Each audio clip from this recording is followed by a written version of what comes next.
Hey, sup, pups? What's going on? Welcome to the show.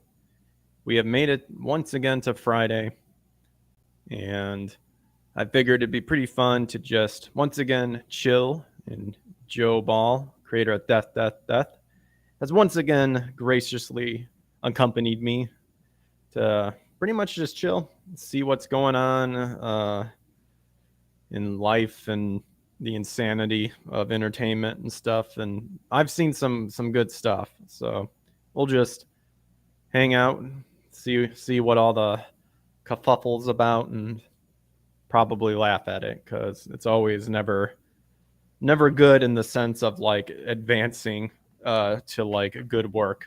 It's always opposite. Yeah, it's good in the sense of it's good for us to make fun of and Yeah, ridicule, even though it's a bad sign of the rest of the planet. exactly.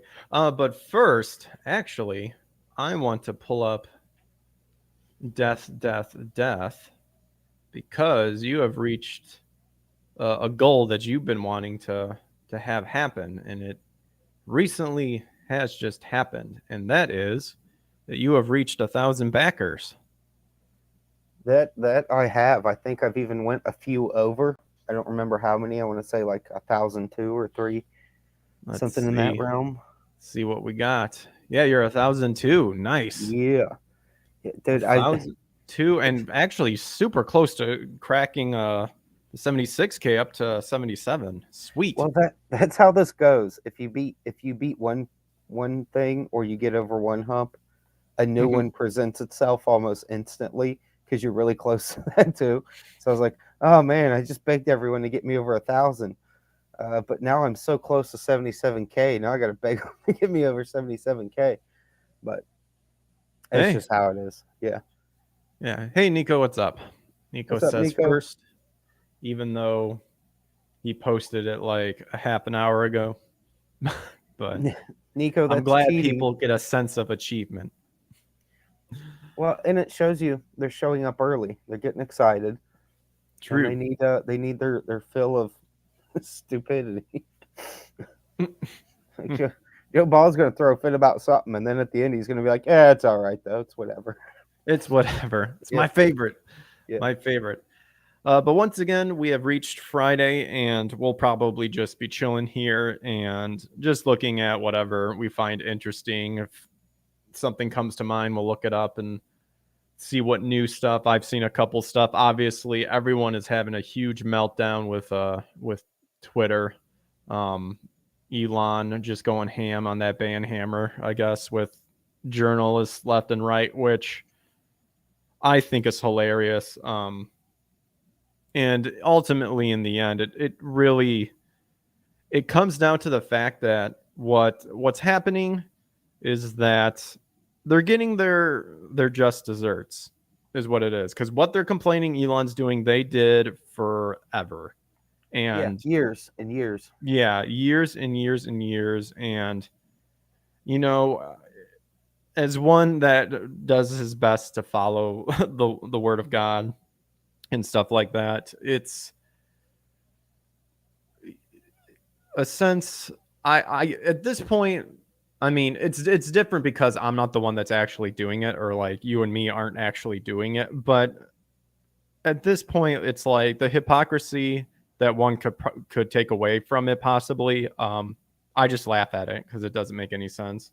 It's Well, it's one of these stupid things where like anyone that doesn't like what mhm, Elon's doing right now has to realize they have to understand that if they are going to present themselves as some principled libertarian, I'm going to mhm. laugh in their face and be like, "You haven't been paying attention to anything, have you?"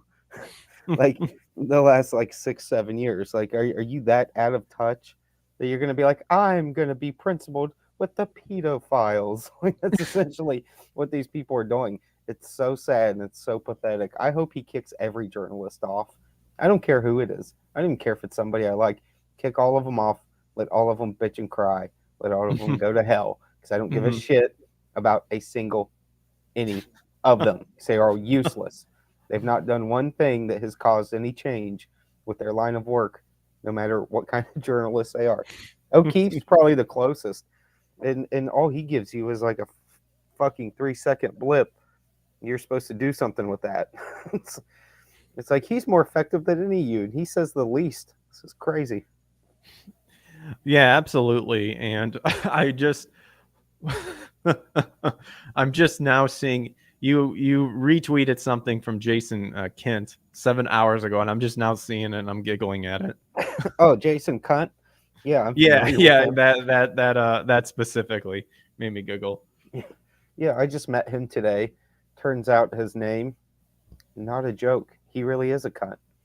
Like you actually physically met him? No, I'm just making shit up on the fly. But Oh, okay. No, that would have made it even 10 times funnier. sorry, I should have rolled with it. I'm sorry. You prompted me in the first rule of Oh, improv. Yes, yeah, and yeah. You never yep, say I no. actually took improv classes at Second City, and yep, Uh, they were all about yes and then I made a joke about hitting someone, specifically a woman, and she went along with it. In fact, she baited me to she set me up to say that, and then we got told no. And I was like, well, that defeats your whole motto, apparently. I would have just stuck with it. Yes, and Yep. Here, yes, here we'll and bring it there's up. This yeah. is Joe's clever play on words. Oh, wait a minute. Let me back out real quick. There it is. Nobody But cares. I Cunt. don't know what happened here, but if Elon Musk doesn't fix this within the hour with an explanation by morning, I'll be on Capitol Hill tomorrow demanding that he be hauled in front of Congress. Oh my gosh. Oh, I hope he doesn't go to Capitol Hill, you guys. What did you see Elon's response to it? I don't know where it's at, but somewhere somebody sent it to me, and Dear it's just like Lord, this guy. Oh my gosh. it's like the ghost face emoji, like the ah. Oh, here it is. Yeah, that's basically everyone's response. It's like, yeah, you might as well be screaming at a hole in the ground, cunt. Like nobody cares. What? Here's Musk's full exchange on Twitter Space as he tries to explain himself, misrepresenting what the reporter was doing. The reporter challenged him, and then Musk misrepresented it again and took off. No, he's calling it a misrepresentation. Musk No, no, reins. I immediately Yeah, 100% do not believe what he's explaining is happening. Musk just says it just basically explains it's about doxing my location all the time, and you're sharing it. And I specifically said if you dox, you're getting the boot. Like, but we're not dox. He's like, you dox, you're out of here. Like he wasn't asking them anything. He was telling them things that Hmm. they didn't want to hear. Is what it came down to. It's like, Yeah, uh, uh, like I know there's the audio, but like I didn't listen to it, but I'll believe what you said just because I'm sure it's so like stupid that it's big not even worth hearing. Big Daddy Musk. He came in the kid's Donnie room. He said, "Listen, O'Sullivan, kids, Drew Daddy's Narwhal. trying to work, and y'all need to shut the fuck up." And he put them in their playpen and locked that Well, gate. well, going back to what you were saying though, like I think it's actually beyond just being ignorance of the whole thing and being delusional. Like I legitimately think these people think that they're on the right side of of the right side of history, and they legitimately think that they're literally the progression of like humanity and in making the world a better place, which is so hilarious because what they say is completely opposite of what they do. Well, see, that's the thing. I think they're pure evil to Oh a no, point absolutely. where they've just deluded themselves. Like they know what the truth is. They know deep down inside, Hmm. and they know that nothing that they stand for. Here's the thing. I'll give you the best example for anyone out there that's listening of how I see liberals. Oh gosh. I went to school with a few guys, and Hmm. most of them grew up to be normal people.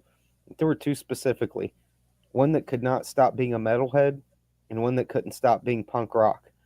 Even when they were in their 40s and they needed to go to work to support other people in their lives, they would Hmm. not stop with the wallet chain, the plaid pants, and the hey, look, I like Rancid. Like, look, it's like we get it. You're fucking 40. Stop wearing a costume you were in high school everywhere you go. It's not impressing anyone. It's not cool or hip.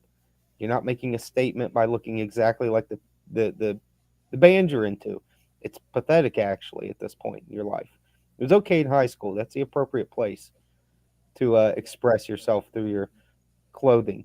You're not expressing yourself anymore. You're stuck at age 16 mentally. That's all this is now. So that's what these Yeah. people are to me. They're the kid that invested his whole personality into his rancid costume. And because he invested his whole personality into it at a young age, he has no clue how to go backwards and adjust for when the times change and when their age changes. They just remain a retarded cosplayer, but they think they're legit It's their whole life. Yeah, absolutely. It's legitimately the high school mentality. Like I guarantee you these people think they're like still in high school, that they're the hot shit and everyone like wants to be around them or like understand them, but when in actuality like the only people who really care about you are hopefully your family and like your close group of friends, which it's always, I mean, it's always available to add someone new to the group, but like around probably around like age I'd say 35, 40, like you'll figure out who like the close knit people are or something like that. Yeah, yeah, but I And mean, here's the thing though, dude. Why aren't you investing your entire personality into evil like all these really cool journalists that just can't seem to comprehend the things that happen every single day that they magically memory hole and pretend didn't happen. Like I just get tired of it. That's one thing I hate repeating after a while. I'll ask tons of them, like, do you have the memory of goldfish? Do you not remember literally yesterday you were being an evil fuck and now you're mad at someone else for not saying excuse me when they walked in front of you? That's the level of difference between their complaints and everyone else's. They're mentally ill. and then you just laugh at them and watch them squirm. I'm definitely, I mean, we all get like that where we always don't like. There's times when you're put in a situation and you get squirmy or you get embarrassed or whatever. But we all enjoy like seeing when other people are put put into that Yeah. place. I'm definitely one of those people where it's like you even cringe with them. It's like, ooh, like man, Well, can't back yourself out of this one because you just look awful. enough people now have well, I don't think it's happened enough. It needs to happen more. But Hmm. we've seen like Alex Stein show up at things where there's these other journalists that are just complete and utter doxing, satanic to the toenail garbage. The lowest, some of the lowest people, the worst our country has to offer, you could say. Hmm. In the minute he points them out, who they are and the things they've reported, he hasn't even gotten to the jokes yet. This is just him letting you know who he's speaking to. He's just giving you some ID. You can see them trying to run from the cameras and hide their faces because they're Yeah. pieces of trash. They don't want you to know. Like, oh no, I might actually have to deal with a human being that knows what I've done. It's like, yeah, we all know. You're Hmm. just lucky we don't recognize you in Alex Stein general. is an interesting fellow. I'm kind of indifferent about him still. Like I love the trolling that he does. I think it's pretty hilarious. But I do also can kind of see like that vibe that he does kind of give off of that person who thinks they're really funny and maybe, but it's like you do funny stuff but you're not on it like all the time sort of thing. But then that could just also be the charisma coming from it because it's just like who cares in the end sort of thing. I think he's 100% actor, and nobody should ever get pumped about him being on the side. Yeah, You know I what I'm agree. saying? He's doing Hmm. a bit, and it can be funny sometimes, but Yeah. I feel bad for people when they're heartbroken when they find out like some celebrity or some internet person or some Hmm. politician that seemed like they agreed with them just turns on them overnight. It's like most of these people are scumbags, dude. They had a moment Hmm. where they slipped up and said like, "Oh no, freedom's a good thing," and then they fall back in line. Hmm. So I don't have any. I'm like you. I'm the same way basically. Like he's funny sometimes. He probably thinks he's way funnier than what he is. Yeah, like that Sometimes was.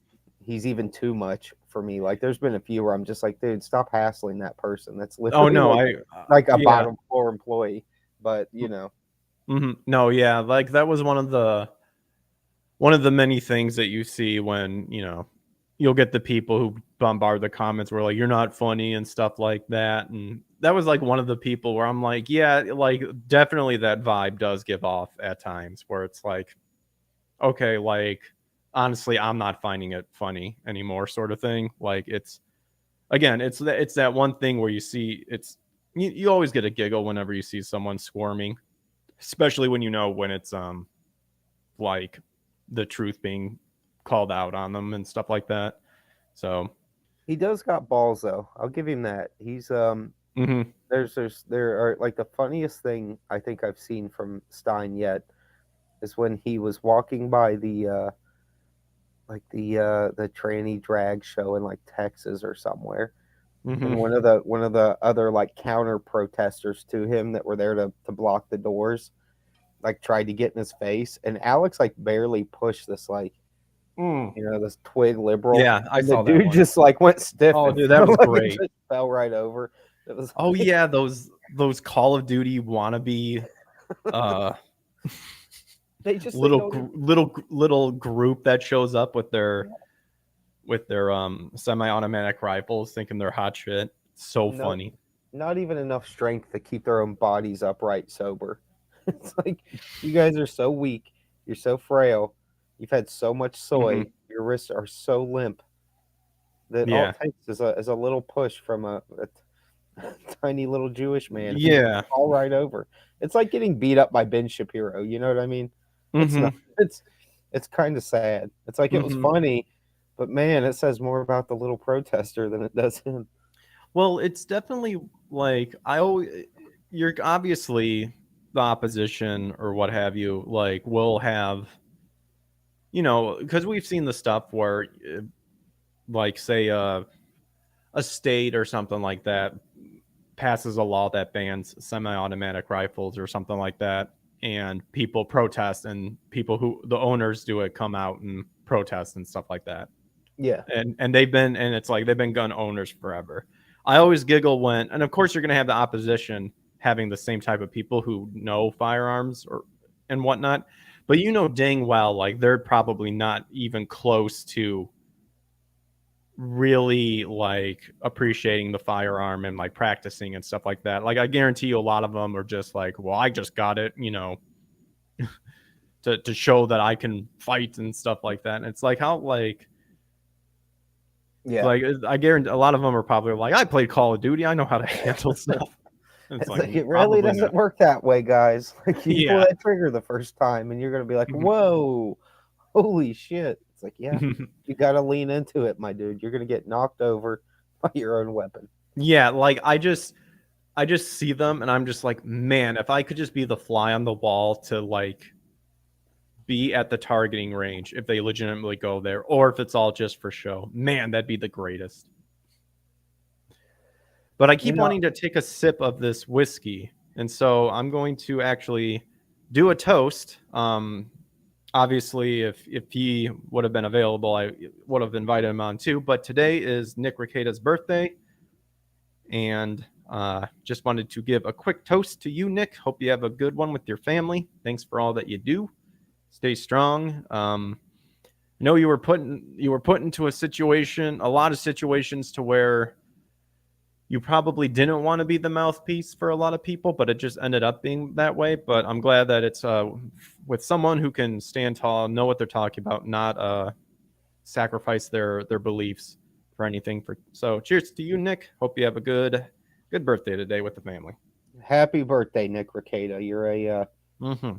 You're a better man than most, and after meeting him in real life more, I came to realize like it's even more impressive how little fear he has Oh because yeah, absolutely. he's normal. He's a regular dude. He's got a Mm-hmm. bunch of kids and a wife, and just all the same problems your average person has to deal with in a day, and concerns and thoughts and things like that. And the dude just does not care. He'll do whatever he has to do because he has that much faith that he'll still be able to properly take care of the people around him, no Mm-hmm. matter what he says or does. And that's tough because that is something that Yeah. would make your average person shy away from Mm-hmm. the world that Nick lives in, I guess you could say. Yeah, But that's yeah. he's got that lawyer's brain. It pays Mm-hmm. off. Like I know we all hate lawyers, me included. But damn, if we didn't have that one lawyer in our in our 2022 Mm-hmm. America, life could be a lot different right now. Imagine how the Kyle Rittenhouse thing could have went Oh yeah. without people like Nick Rekieta around. Mm-hmm. Amen to that. Yeah, that's definitely definitely a wonderful gift that God blessed Nick with. Just that ability to just comprehend and understand a lot of stuff, and to be able to explain it in an entertaining way too. And that's definitely one of the many reasons I'm sure that I and many others like Nick too, is that he can present things that some pretty much a lot of people will consider boring or like, oh my gosh, I want to move on, but keep it engaging enough to like just be entertained for like two plus hours. So Yeah. absolutely. I went to the liquor store and I was about to buy Buffalo Trace, but then I instead went ahead and tried one called Iron Whisk or Iron Wheel. It's a Kentucky bourbon whiskey. Pretty good. You ever heard of that one, Joe? Yeah, I've seen that on the shelves before. It's I've never had it. I don't know I don't really know enough about whiskey to know like what's good or bad because Yeah, me neither. my times are so spread out between when I've drank them that I can't even remember Yeah. what the last one tastes like. But Mm-hmm. I I I drink it though. it's good, but definitely has a little bit of a kick to it. I would I would definitely say like when it comes to whiskey, I think I'm just a person who likes the smoothness all the way through. Smooth going in, going down. That's it. You know, a lot of them will have it smooth going in, and there's like a kick at the end and stuff like that. Iron Wheel has a little bit of that kick to it too. I'm by no means a whiskey connoisseur. I wish I could be, and I think that's just liquor and like beer in general. Like I would be the worst critique of those things because I could not tell you like or explain to you like how something tastes, like how a certain whiskey tastes. Because all Yeah, I'd be like, it's smooth to me. Like I guarantee you, all my reviews would be smooth, or there's a kick to it, and that's my review of every whiskey ever made. I could probably like describe beer and wine. Like your convenience store level. uh, like that's what I'd be here, the convenience store reviewer of booze. But yeah, when you're talking like hard liquor, like it all just tastes like gasoline to me, and I just choke it down to get drunk. So Mm-hmm. like I yeah, mix mine. I'm a mixer. I can do it. I can do it on the rocks, but like it's like I need another flavor on top of this too, and then I'll be happy all night. oh, I definitely have to chase hard liquor. Like I might get through like 2 or 3 shots at best without it, but at some point I'm gonna gack reflex on that stuff, and Mm-hmm. I've got to have at least beer or water or Coke or just something, anything that's Yeah. not hard liquor to do a quick swig of to make sure I'm Nico says, "What about weed strains, Joe?" yeah, I can pick out when some of the thing is with those you don't know if they're good or bad till you've like smoked it and sat on it for a little bit. You've got to like see what happens. Like if you're not getting some kind of either motivation to work or you're getting super relaxed and you're okay with being bored. Like if you smoked and you still feel totally sober afterwards, it don't matter how smelly and pretty that weed is. It sucks. So like they try to trick you with the look and the smell and the My fanciness, you know. I I'm definitely one that I mean in the past I for me in the end when it comes to like legalize like the whole legalizing weed and stuff like that, my whole thing is I would like almost kind of treat it like alcohol too. It's like you can do it whatever you want. I don't think there should be public sort of stuff or what have you. Yeah. And it's kind of been changing a little bit too. I think my biggest thing was if they can just fix weed to where it doesn't smell like garbage because to me it just smells awful. Like Oh, if you yeah, it's very harsh if you're not used to it. It's like a dead, Yeah, rotting see, that's skunk. my thing. If they could figure out a way to make every sort of weed to not smell, I would be like, yeah, legal, like that'd be even more for me to be like, yeah, go ahead, legalize it, cause. But then of course it's one of those things where it's like you can do whatever you want but if you're coming in here and pretty much annoying me when I don't want to be annoyed and telling you to leave, then it's a problem. Like I said, I kind of treat it like whiskey, kind of treat it like alcohol a little bit, but. I think my biggest, I'd say, like, deterrent to Mm-hmm. legalization, which is pretty weird coming from me, but once I spit it out, you'll kind of understand what I mean. It's Mm-hmm. all the people that want it legalized so bad. They're so annoying and Oh no, stupid I that, like, understand. even though I love weed too, when I hear them speak, I'm just like, you're the worst representatives of this push, because you're all like, you're they're like this weird mix of, like, it's kind of like when you see like a diversity lineup. It's like we have our fat one, our black one, our Asian, our strong female. Like, you could Mhm. apply that same logic to a group of, like, legalize weed now people from, like, 2001. I know that's a little far backwards. It's 20 years, but people had to push for it back then. It was still taboo, and I just, it was always funny to me how many dudes I would talk to that I was friends with that would always be trying to give me the speeches about legalizing weed. Mhm. And I would be like, what your biggest flaw in all of this is? And they'd be like, what? I'm like, you keep lying and saying it's for cancer instead of just saying, I enjoy getting high. See, that's one of my biggest things too. Is You like don't if have cancer. You're fat and you like Cheetos. see, Just say yeah, it's because you're fat and you like Cheetos. that's exactly my thing. My thing would be like, go ahead and legalize it, and yeah, if legalize it, and if it's for medicinal or medical purposes, by all means, it better be a damn good medical reason. Like if you're going in going, I got bad like glaucoma, it's like get the fuck out of here. No. I need it to stir my appetite. Mhm. Yeah. I say all this while I'm drinking whiskey. So what do I know? Well, I saw something like when I was scrolling through the Twitter thing when we were talking about it, and this Hmm. made me giggle. It was up on screen for a little bit. Bounding into comics, I just now saw this. So Scarlett Johansson claims she was groomed to be a bombshell type actor. I So mean, she probably was groomed, but I don't know about to be a bombshell type actor. what's her face? Uh, you hear about Jennifer Lawrence saying that she's like the first female like action like big action star Yeah, or but some I some give her a bullshit like that. pass because she's just not very, like, historically sharp about anything, period, ever. So I'm like, Yeah. she probably said that because it sounded good on paper, and then Mhm. realized afterwards how bad she fucked up. Because, like, every troll on the internet that loves the movie Alien's gonna be like, seriously, seriously, you've never Oh heard of yeah, Ripley, bitch? absolutely. So I was I that and, like, she's the only woman I've ever seen be, like, honest to God funny, like, at least twice. So I know that women can be funny for at least a minute twice in their lives. But no, Norm no, Macdonald thinks throw otherwise. J Lo under the bus. She's already expired. She's not even in her 20s anymore. So you're old milk, bitch. We're gonna pick on you now, just like in Hollywood. You're all expired. All right, so this is saying she wasn't just typecasted based on her looks, but rather the intended conclusion of her being groomed to be a bombshell type of actor. The former Marvel Cinematic Universe star offered this reflection her career during an appearance on the inaugural episode of former Palm Restaurant Group executive VP. Okay, I don't care about that.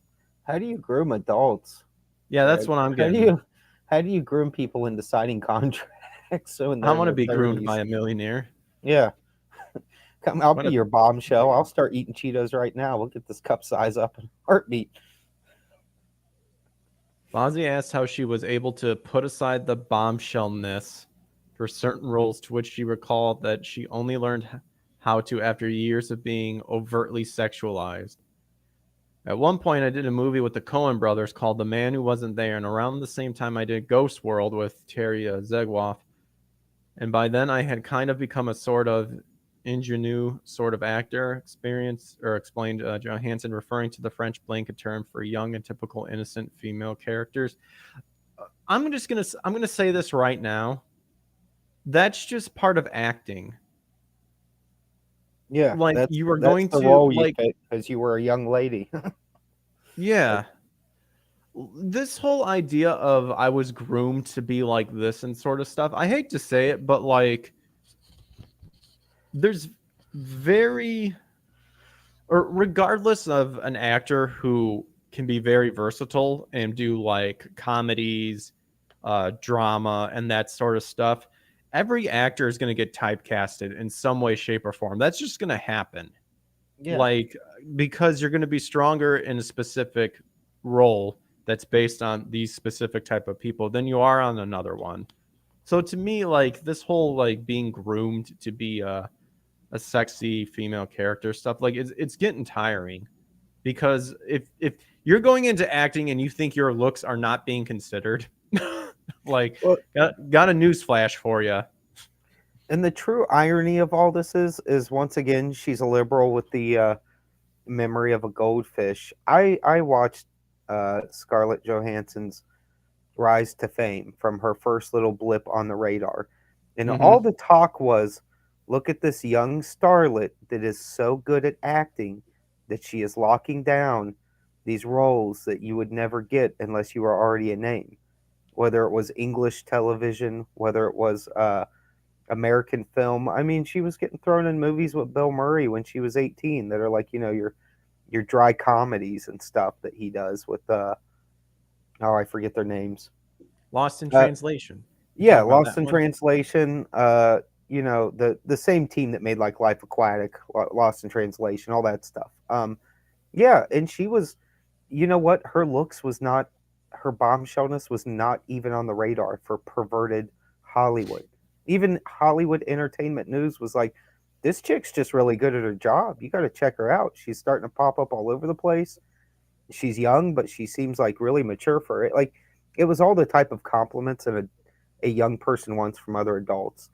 So for her to spin this as if she was groomed to be a bombshell when she just realized there's a lot more money in Black Widow than there is in Lost in Translation, that's not people grooming you. That's you making adult decisions about the kind of film you want to be involved in. You went from being in classy, highly respected film art to being in generic, low tier, lowest common denominator garbage for the normies.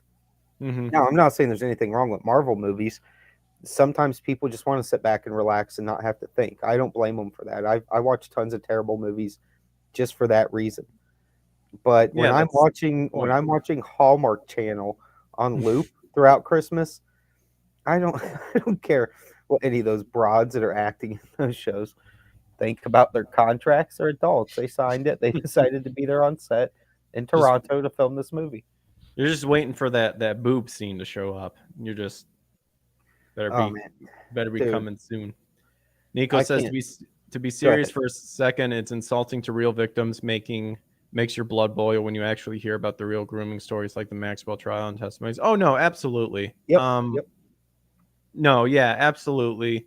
I know some people that I'm friends with, they believe that like with the whole Me Too and stuff that it was like it was the whole like the initial motive was to be like supporting like the women who were traumatized, and then it got hijacked and stuff like that. I'm more of the negative one, to where they know like the whole Me Too and stuff. They knew exactly what they were doing, sort of thing, and they just played on the real victims to find an excuse to get this movement up and going, and then utilize it to beat down anybody who they disagree with and stuff like that. I'm more of a negative Nancy on that one, Well, something I because noticed. Go ahead. I'll say it after you're no, done. no, no. Like I was just gonna say, because honestly, with all these movements that show up, like when you go back to the founders or the people who started the whole thing, it comes out like later on where it was like, oh yeah, they never cared about it, and it's like I could have told you that like right away. Exactly.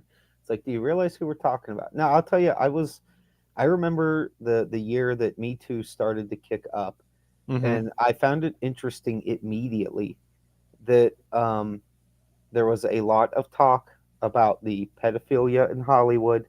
There were a lot of people starting to come forward and Mm-hmm. saying, you know what, we're just going to have to name names. There's no other way to stop this if we keep just cowering and saying, well, a really rich guy did this to me in Hollywood when I was 6.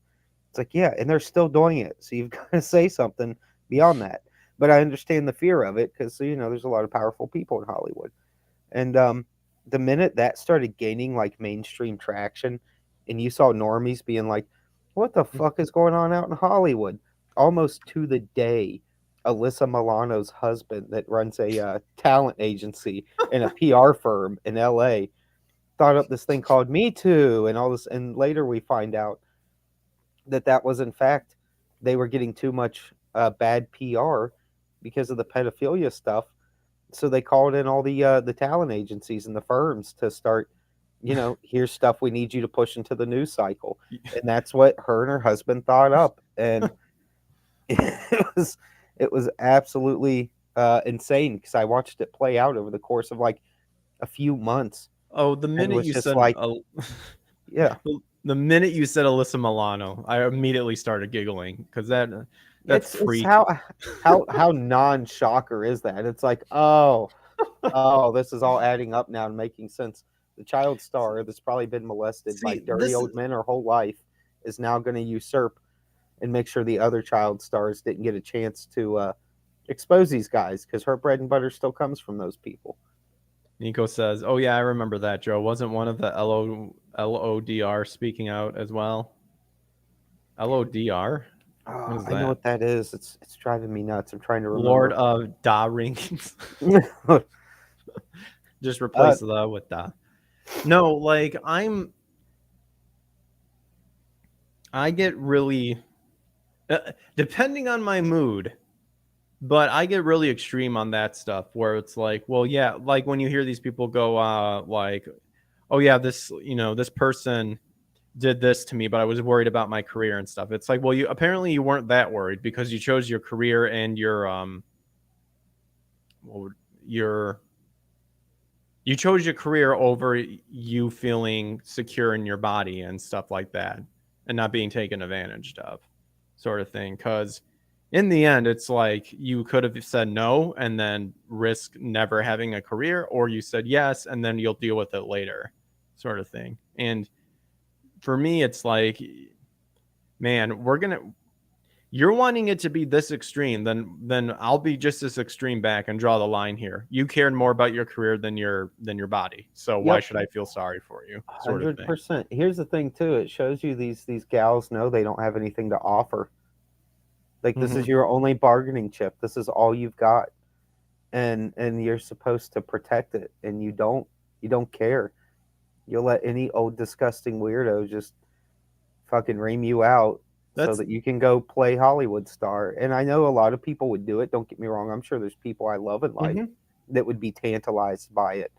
But I personally like, even if friends of mine are like, yeah, I'm thinking about letting my kids start doing some auditions for commercials. I'm like, ooh, like I don't want to be like the Debbie Downer there and be like, maybe like just let them not do that and just play with toys at home. If you consider it, they could have a big career someday and not have to worry about money. I'm like, yeah, and some Just point. dirty old man's gonna molest them too. You But want all to know right, what you do?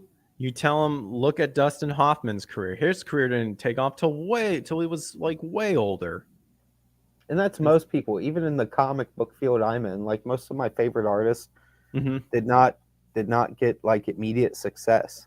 In fact, most people don't. I think it's kind of like people that want to make over 500K a year. It's like that's 1% of the entire of America. I was It's just gonna hard to get to do, that. you know. Just gonna get to that with acting too. I think they purposely super over exaggerate this idea of like, well, you got to make it big when you're like in your 20s or like you're a child act. And it's either you got to be a child actor or you got to get noticed when you're around 20 or and you're pushing 30, because if not, it's going to think. I think that's just a straight up lie, because it's so they can take advantage of that sort of thing too. It's It's quite like disgusting. I get there can be some realities for that if we were talking about like a business with ethics that Hmm. wasn't filled with disgusting, like the worst people on the planet. But we know that it's filled with the worst, most manipulative, satanic, disgusting weirdos on the planet. So you can't trust it. But if they were actually just like had some ethical code where you weren't hearing horror stories constantly year after year out of one specific industry, um, we might go, well, yeah, it's if you're trying to get roles as a 22-year-old girl, it might help to be 22. But we don't think about it that way because they're all perverts and degenerates, and a lot of and most that all of Beverly Hills and Hollywood, Los Angeles, it can all burn in hell. Nobody will miss it now. Hmm. It disappear tomorrow. Nobody would give a shit except for pedophiles. Very true. Let's see. So Scarlett says young girls like that are really objectified, and that's just a fact. She asserted. I think whatever box they're put into, it sort of sets you on this trajectory for how your life will go. Now, obviously, women are really able more now to choose their own paths. But for me, I started down this path of that French word, I guess. See, but objectified. I'm She let herself sorry, be but objective. if you're auditioning for a girl who's like the young high school sweetheart that falls in love with the popular football player, what have you. I hate to say it, but the director's going to care more if the girl looks more like Scarlett Johansson compared to some fat chick. I'm I'm sorry. Again, this goes back to the typecasting. Like, there's just a certain typecast that every person gets. This even happens in voice acting, too. Your voice, depending on what the director says, like, yes, I think you actually fit this character, you'll be Yeah, amazed on how much you'll continue getting those type of roles. If you're the elder brother type of, if you have the elder brother type of voice, be prepared to be getting a lot of roles if you get casted as someone with that elder brother type figure. You know, they're well, not yeah, going to turn because around and give you the deep voice stuff because you can't do it. here's maybe what people don't comprehend too, and I only know this from like a an editorial point of view, is once you find a person that's good at something that you need them for, Mm-hmm. you're not really hitting them up for new creative endeavors. You're hitting them up because you have a job that needs filled. You know a guy that can fill it and do it well. Mm-hmm. So it's not like it's an insult. It's just the reality of the situation. It's like, no, I hired you to be elder brother because you've done it well so many times. Yeah, you might be tired of it, but I'm not paying you for your emotional feelings on if you're tired of it. I'm paying you to come Yep. in here and be elder brother. Now excel like you do, and I give you a lot of money. Then we both walk away happy, and then you can play around with other voices at home to add to your reel later and to try to get Mm-hmm. it's. I can't tell Yeah. you how many years I got stuck just drawing comics with just big titty chicks in them. I know most people think that sounds great, but it gets boring after a while. Even superhero stuff. Oh, I I'm did enough sure. superheroes for 20 years where I was like, man, I just, unless it's like a big name superhero, I don't really care anymore. It's not fun. It's like it was fun to draw veiny man bodies from when I was 6. I'm 40 now. It's getting a little old. Got tired drawing those big tits. It was about time for that sweaty man hog. Well, I wish, like, here's the tough thing about drawing that's like hard to comprehend, even for me, is Mm-hmm. when I look at other people's art, I see a finished picture. I don't really pick it apart too badly. Like, it's either looks good finished or it doesn't. But when I look at my art, all I see is 1,000 lines. And I don't mean like the detail level. I mean like I'm just seeing all the lines I made. It's hard for me to step back and go, but does it look good at a distance? Because Yeah. I'm hovering over it a foot away, 6 inches away at a desk. So all I see is like the line weight looks weird on the edge of that tricep. That's what my brain does. No, Like, no, yeah, oh man, absolutely. that weird line weight's going to ruin the whole Mhm. picture on like something that's literally like a speck on the drawing. But Yep. No, I mean that's kind of like how when I was working in the sign business, that's how, um, kind of with the PMs. Obviously, the project managers, they'll be super nitpicky about stuff, but we as the workers who put it together, we notice something that it's like, is this going to pass inspection or not? And so we'll go to someone else and go, without like, not going to tell you what it is. How does this look? And if they look at it and go, I don't see anything, and then, or it's like, what, you're talking about this and it's something completely different, then you're thinking about it too much, because the Yeah. average person is just going to be like, oh yeah, going over there.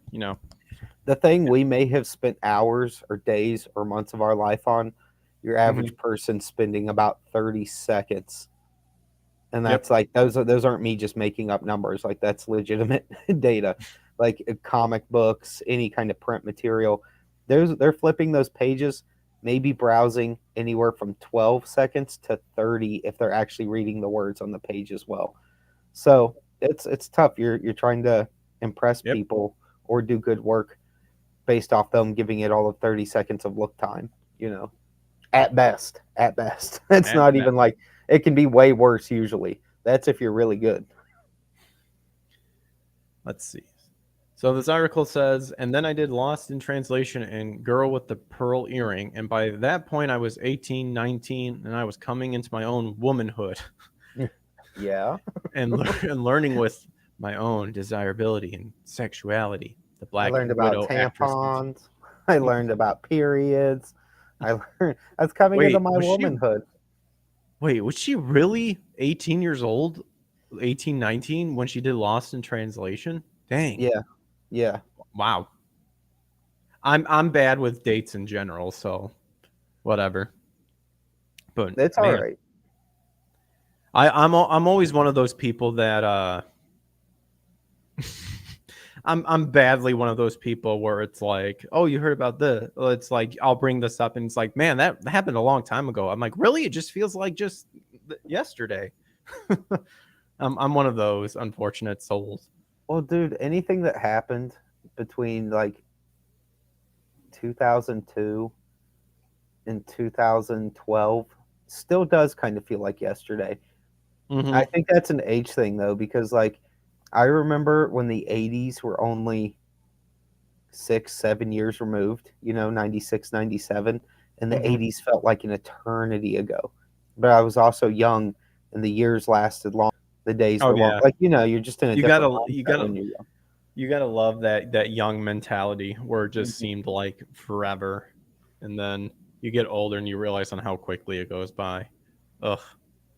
That's probably part of the reason why I'm so bad. Like where it's like, man, that just felt like yesterday, and it's like, man, that was years ago. It's like Yeah. probably because like I was probably enjoying life a little bit then, and I hate Oh, something dude, now.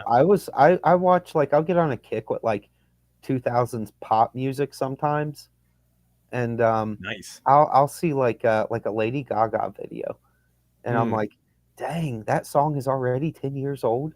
Like it'll just shock me. I wouldn't, Yeah, it's I didn't crazy. realize it. Katy Perry songs that were like, they're still huge, and I'm like, that song's already 10 years old. Holy shit! Oh yeah, How does a man, song stay big for 10 years now? Like that that only works on earworm. classic rock radio. Like our pop songs surviving for like 15 and 20 years. This is nuts. Nico says, "Oh yeah, people will really spend 30 seconds on a page unless there's a lot going on." Exactly. Like, Yeah. and that's where you build a good team to like the team that definitely will be like point out like certain stuff like what you talked about it, Joel, a while ago back on one of the streams to where you said you were working with a comic and you said that one of the main villains gets killed by a knife and you go, well, just a couple panels ago he survived this sort of thing. Yeah, And like it's like a mhm. plot point issue almost. Yeah, yeah, a plot point issue. Yeah, you definitely got to build a team that can, you know, in a sense, not really pull their punches. Be like, okay, how does this connect to that? Because this is what I'm noticing, sort of thing. But then, at the end, also be like, yeah, it's fine. Like move on. Like stop obsessing over it, sort of thing. Like because you gotta keep going. Because And then Nico says, "Damn, that movie's old." Yeah, Lost in Translation. Like I could tell you exactly when I watched it. Like I was at one of my acquaintance's house, like probably my brother's best friend, you could say. I remember exactly when I watched that movie. And funny enough, we all thought it was going to be like a comedy because it's like it's Bill Murray. We like Bill Murray, and it wasn't a comedy. There was some funny stuff in it, but in the end, it was still a good movie. I enjoyed it. Yeah, I mean I like all the movies from that directing crew. Mm-hmm. But in that I understand why it's like not everyone's idea of comedy, because sometimes it's like Lost in Translation probably the least honestly, but like Life Aquatic, like the comedy is in a guy's name being Steve Zissou.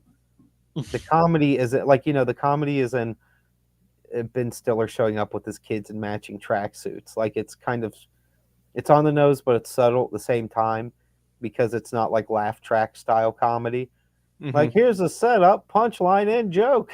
Like it's it's a little more Swing subtle. and a miss. Yeah. But in that, there's some of those movies I didn't really get into as much because of that. Like I had a friend that was super into that directing crew, and he would always be making me sit and watch the movies, and I'd be like, "Dude, these are like half good, and then the other half are just boring nonsense Mm-hmm. where nothing happens. It's just Bill Murray moping around and people trying to get his attention, and him chain smoking. Like nothing ever happens." Seinfeld. Nothing happens. Nope. Dude, I love watching like I clips of love Seinfeld. Seinfeld with no laugh track because you realize just how not funny it is when there isn't a whole room of people laughing at it with you. You just be like, man, this show really is about nothing. Like I think Larry David put in the least amount of effort as possible in trying to come up with these scripts. Because I when do you ain't love got a Seinfeld. laugh track, you just sit there and you're like, oh man, this is rough. This is I like do whenever love Seinfeld though. Seinfeld's a goodie. it definitely has its shining moments. Oh yeah. Every time a Let's chick would see. leave Jerry, he'd be like, "That's cool," and just dip out. I was like, "That's good. I like that stuff." Let's see. So, okay. And I think it was because of that trajectory I had been sort of launched towards. I really got stuck.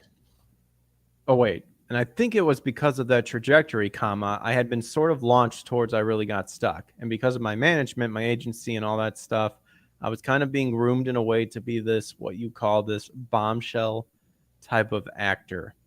I think that's just your agency telling you, like, hey, you're really good at these sort of roles, so you might want to stick with them. See, I understand there's a line between the two. I really understand that. But in acting, man, like you almost like if you don't want to be typecasted, you have to show how versatile you are. Like way early on sort of stuff. And that is hard, especially if you're like a young actor sort of thing. Because Well, as the guy, you don't really know your chops and stuff. yeah, is But Chris Hemsworth complaining about always being cast as the buff, handsome guy?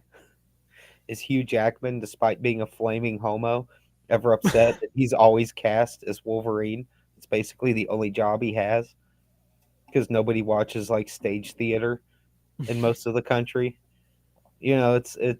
You I don't heard hear he was those pretty guys good in complain. what is it, The Illusionist, or the one with the magicians with Bale and Jackman? I never The watched that Protege? one. Is that what it's called? Well, yeah, Or there's the she, Protege, and then there's like another movie with like Ed Norton or something called The Illusionist. Like they're kind of similar themed. oh, Alfarius, hey, what's up? Says, so who's ready for Amazon to ruin 40K and Cavell to leave mid-season again? Oh, Warhammer? Oh man, I can tell Cavill. I guess I can tell Henry definitely appreciates the IP and definitely does want to follow what the character was based off of and follow the established lore. But it's dude, that Amazon, unless he has enough fucking sway to be like knock this fucking shit off sort of thing. I don't know. I'm up in the air about that one. What do you think, Joe?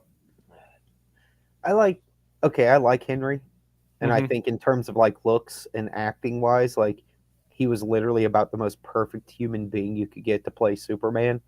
The problem is everybody around him. Mm-hmm. So while I trust him and I think he does have like Superman's best interest in mind, and the dude from The Witcher's best interest in mind, like his characters and his stories, Mm-hmm. he's surrounded by people that have zero respect for source material and don't care, and they screw it up every time. Zack Snyder doesn't know the first thing about the DCU. You know what I mean? Like he Mm-hmm. might know in a general way, he doesn't understand it the way I do. He doesn't know how you treat characters, how you apply color to these characters, how you present these, the father figure universe of DC superheroes, and he's just terrible at it. You could listen to, you could take even an editor from DC during like the early days of when things were starting to get SJWE, and you could take the most ultimate SJW editor there, and those dudes would still know how you present those characters right, like to an extreme detailed even if a pose looked awkward in a panel, they would tell you Superman would not be like that. Fix it.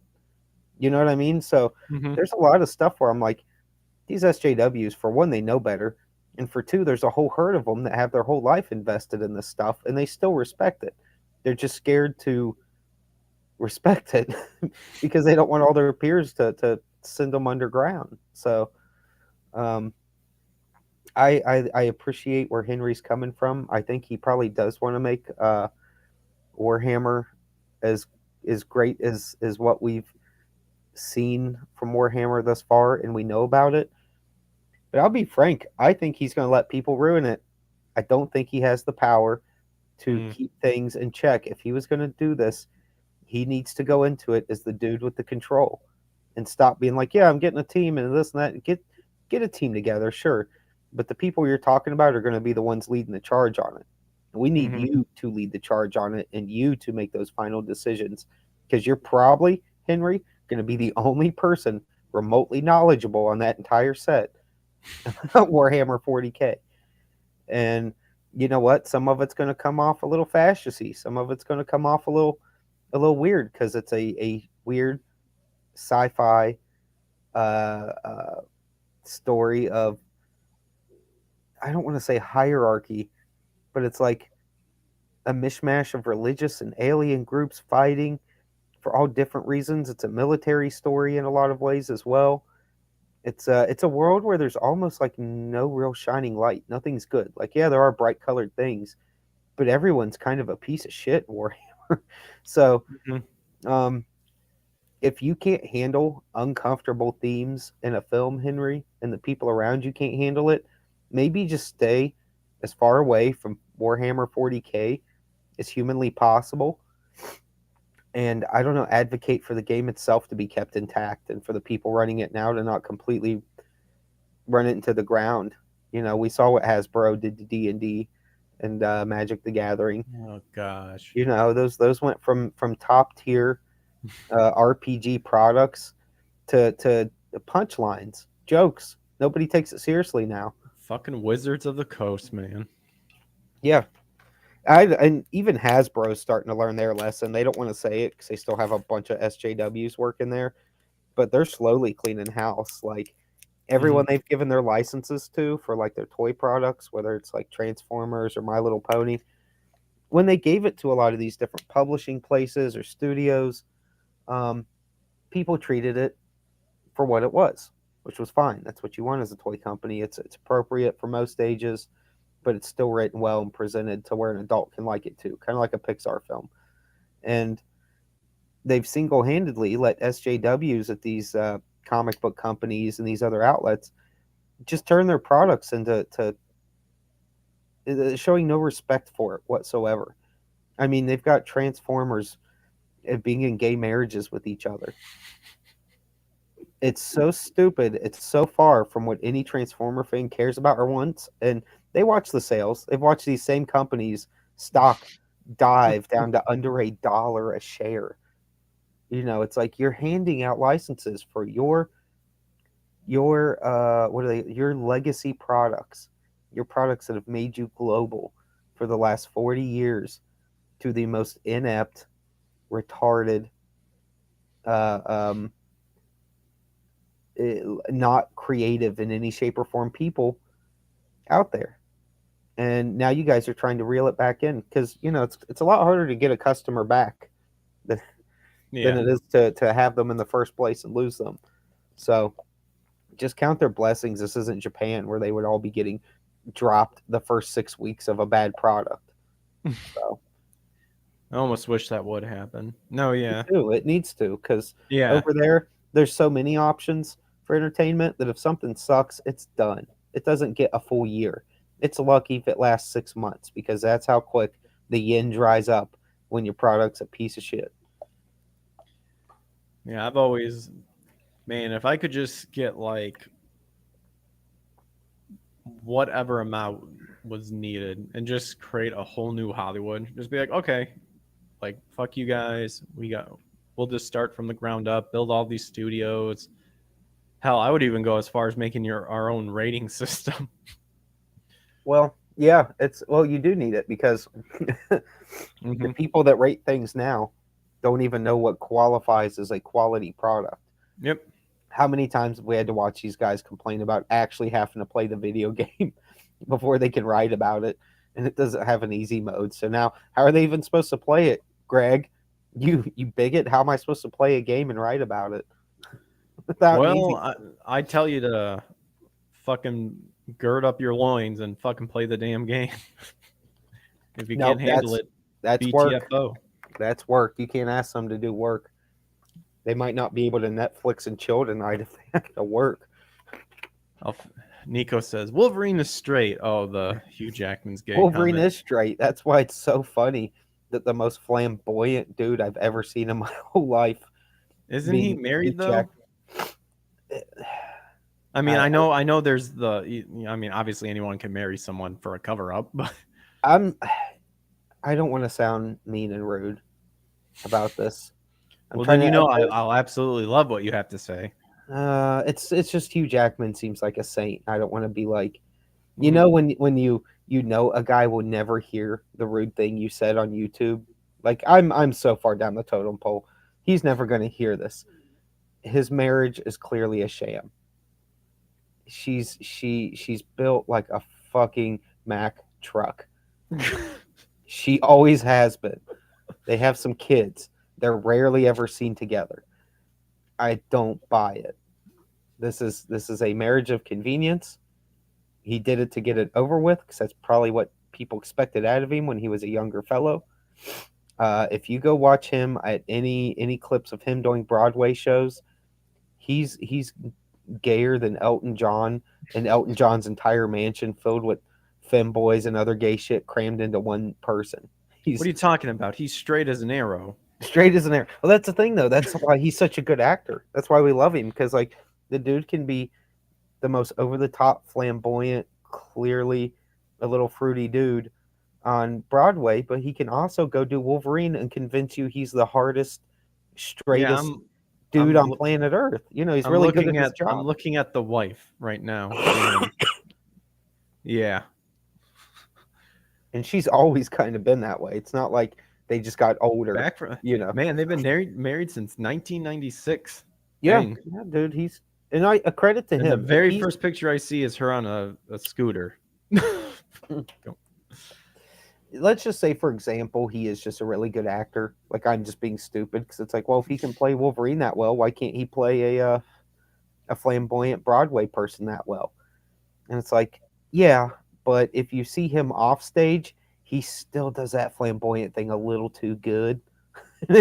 I don't see him walking around being like, I'm straight buff man when he's off stage. So, but good for Hugh. I like Hugh Jackson. I don't want this to sound critical of him because he seems like a solid I think it's dude. funny. Yeah, I think it's funny. Yeah. Alfaria says Green Arrow woke as fuck, but it worked. I never watched Green Arrow. Well, the problem with Green Arrow is like you have to if you don't know comics that well, you're gonna look at Green Arrow and be like, what is this liberal woke nonsense? It's like, no, his character's literally like a bleeding heart liberal. Like, you have to write him that way because that's how he's always been. That's his crutch in the comics is he'll be like, No, leave that poor criminal thug alone. And then the criminal mugs somebody 5 minutes later. You know, Sounds like he's just retarded. he is, but like he looks like Robin Hood, and we grew up liking him just based off of how his You costume have looked and failed stuff. this city. Yeah. Well, here's the Eh, thing: they did a whole storyline in the 2000s. I want to say around like 2007 or eight, where and it was supposed to be like DC's like mega epic that year, where Green Arrow led the charge to have the other Justice League members hold down Batman while they tried to mind wipe him because Batman busted them doing this to other people for the greater good type nonsense. mm. And this was written by a big time retarded liberal, and even he knew in his own story that that's highly inappropriate, and it all stems from like Batman realizing there was like a weird gap spot in his memory, and it was like frustrating him because he knew like it had something to do with a specific group of people that are supposed to be his homies, and he could not put his Good job, finger on it. Batman. Good Yeah, job. so Alfieri says can't be. He says obviously comic, not the show. He's literally the pro SJW, which you just covered, Joe. Can't be any worse than GW. They've disavowed the Imperium Codex Libra Chaotica and fans because fascism. What's GW? that's got to be like some Warhammer shit. Yeah, I'm not on the. I'm way out of the loop of Warhammer. But Warhammer is a game about uh, RPG RPGing yourself as a Nazi. There it is. I said it. I'm virtuous. mhm, Get the Nazis out of Warhammer. Get the Nazis. okay, People would be like, but you can't. They're like part of the story. It's like, oh, well, I guess just replace them with Christians. And you'll be like, but those are part of Warhammer too. Oh, well, oh, yeah. let's see. She goes on by saying, "I was playing the other woman in Objects of Desire, and I suddenly found myself cornered in this place, and I couldn't get it out. However, the actress noted that she was able to get out of it thanks to her agent and Bozzy's husband, Brian Lord, who met her request to branch out into different roles with open arms." Oh well, then it sounds to me you should have just had a better agent to begin with, if that's what you're going off of. It would be easy, probably, to sit across from someone in that situation and go, "This is working. Why change it?" said the actress. But for that kind of bombshell, that burns bright and quick and then it's done and you don't have opportunity beyond that. And I felt like I was just burning out so quickly. You Take what felt you like you were got. burning out, but were you actually burning out or were you gaining momentum? Yeah, it's so silly. Anyway, You can tell she cannot look at her own life like mhm, objectively at all. It's like she just has to like, I'm just gonna make up parts on how I feel now. it Oh my God, it Scarlet. just was an interesting, weird conundrum to be in, she concluded. But it really came back to work at it and trying to carve a place in different projects and work in great ensembles. Weird conundrum to be in. Well, you claimed that thanks to this new agent, you got out of it. So it sounded like to me you just picked a shitty agent to begin with. But what do I know? Well, it's literally too like reading a person that's never had any real struggle. Maybe she has, but I'm not getting the air of one thing in my life has ever been hard for me. I mean, she's literally getting to be picky about Mm-hmm. multi-million dollar paycheck, Hollywood Oh, paycheck. Games Workshop. That's You what know, GW stood for. A company that owns 40 or 40K. Okay, cool. All right, fuck this story. I'm done reading about it. I don't care. It's like what you said, Joe. Like, I'll listen to more of the actors and actresses that were like, yeah, I barely had anything to my name and stuff like that. And I auditioned and it worked out and I worked hard and I grew to the top. I have more respect for them than the actors and actresses where their family members were already established. And it's like, oh, yeah, I hooked them up with a friend I knew from long ago and look at their career explode. It's like, oh, wow, haven't seen that before. yeah, All right, well, whatever. she should have just hung out with Seth Rogen and his stoner crew. She Gosh, she, that dude, that oh, I she could have been a a starlet for stoner Gosh, I fucking loser dudes their whole life. if I can, dude, Seth Rogen's stoner like comedy for me it was so overrated. And maybe like because it was kind of like a new thing at the time, like I remember when everyone talked about Pineapple Express and I had no interest in seeing it. Which was just one like hour and a half long gay joke.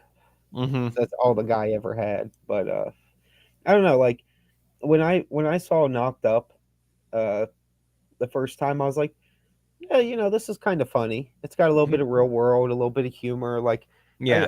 I could enjoy it and get along to get along. But yeah, like the more the movies that came out of that group of people, the less and less interested I became because it was just the same movie in a different setting every Yeah. time. Hey, stoner guys, giggle giggle. Mhm. Stoner guys, giggle. It's just Yes, nothing. like super bad, funny. Um Did you ever see Your Highness, the fantasy movie they tried to make? I heard about it and I've had people I mean this was a while ago talk about it. It's like you should see it's pretty funny, but at this It's point I have no interest in seeing it. it's a stoner joke and a gay joke. I'm just letting you know now. It's exactly the same as all their other movies. It's just set in a fantasy world. But it has a few moments. There's like one or two moments that are kind of I funny remember in it. everyone was going crazy about it because what's her face is in there, Natalie Portman, and it's like, oh, Natalie Portman saying sexual things, oh, Say naughty words. yeah, naughty words and stuff like that. I'm just like, whatever, I don't care. Dude, you can Yeah, tell no, we're getting the whole old. stoner movie thing, like, I saw through that right away. I'm like, this is gonna be like the first time you see it, it's gonna be super funny, and if you keep doing it over and over, it's just gonna lose its appeal super quick. It fits it fit the generation it happened in, Mm-hmm. unfortunately. It's very Alfarius says, "Oh, go ahead. Sorry." I was gonna say it's just very reminiscent of that era of the Mhm. 2000s where the smoke weed play video games thing kind of just became like a personality trait for Mhm. 90% of young males. Yeah. Scarlett Joe whines. No one cares. Probably realized the wall's coming and she won't be pretty anymore. Yeah, probably. I mean, but then again, it's like you should have saw. This is the thing. They always act surprised about it, and then it's like you should have known about this. Like, why are you acting surprised now? That's why I'm always sus because it's like bullshit. You never saw this coming. I guarantee you did. Her And if you did agents have see it, been, you didn't care because you wanted a career. So. yeah, her agents have been feeding her the stats on this from the time she was 17. Hmm. We know this. She knows this. Scarlett, stop playing dumb. You act like people don't have like insider knowledge in the age of the internet about how different industries work. We all know. So do you. Ferris also said Rogan is the modern Kevin Smith, kind of funny but severely overrated and a total douche nozzle. I mean, Pretty I thought he much. was okay. Like every time I thought of Seth Rogen, like the only time I give him props uh for showing variety is when he played what's Wachowski in Jobs, and I haven't even seen that full movie. That Steve Jobs movie. Like he was actually pretty good I don't in think it when anybody's he's seen that movie. what's up? I said I don't think anybody saw that movie. Yeah, I mean none of the people I know really talked about it. Like it was one of those YouTube things that just randomly appeared and it's like let's see what this is and from the scenes I watched I'm like, "Oh, wow, like you can actually act pretty good like when you're serious about it." And when you don't do your thing that's overdone and not funny anymore. It's nice to see something different. Well, I found something else. Oh no. Apparently, I didn't know this. There's a Spider-Man 2 launched in fall 2023. I think this is the new the Spider-Man 2 game. Okay, game. I was gonna be like, how many Spider-Man ones and twos are we gonna get? At like 100 of these movies now. We should be on Spider-Man 628. I'm still gonna say that the one guy, the original live action Spider-Man ones with Maguire. I still like those. Oh yeah, they actually were you know, Hmm. were the first time Spider-Man was almost done right. So So Sony Interactive Entertainment and developers Insomniac Games announced a release window for Marvel's Spider-Man 2. The new action adventure sequel is launching sometime in fall in 2023 for PlayStation 5. This sucks. I mean, I know this is going to start happening, but man, I really don't want to save up for a PS5 or an Xbox One, but it looks like I'm going to have to. just Unless hang I out can get behind, a nice solid PC rig. But just hang even out then, behind that's Walmart, dude. what's Wait up. for just hang out behind Walmart. Wait for the trucks to come in. You could Just pay beat off someone up someone and to. You don't even gotta beat them up. You could just pay them like $150 to hook you up with a with a PS5. They I don't care. should. Yeah. I mean, it sucks. It sucks because unless Nintendo changes their mind again, every single one of these people censor their games in one way, shape, or form. And to me, the only reasonable way to get a game for what the creators truly wanted would be to go the PC route and then hope someone in the modding community fixes whatever bullshit they censored, like they uncensor it. Yeah. But like I have a bunch of PlayStation 4 games that I don't mind dipping back into the game, and I would rather just get the PS5 that plays the physical discs, just to give me that false sense of Sony sticking with their what they were known for, and that was the backwards compatibility, which they never should have given up. But that pissed me off. Anyway, what a year it's been for PlayStation Studios here at Insomniac Games. We've been in an absolute awe of the work of our peers. Okay, whatever. He's just congratulating. Good job, folks. Okay, so Marvel Spider-Man 2, while pursuing the capabilities of the console, will be very exciting. We're equally pumped to craft an all-new story for Peter and Miles. Oh, fuck off. In the sequel. No one cares about Miles. No one cares. Gosh. What do you mean, dude? He's Miles Morales. Everyone loves fake Spider-Man. Like the whole Miles Morales thing like baffles me. Just because like they're trying to pull this same shit with every other superhero.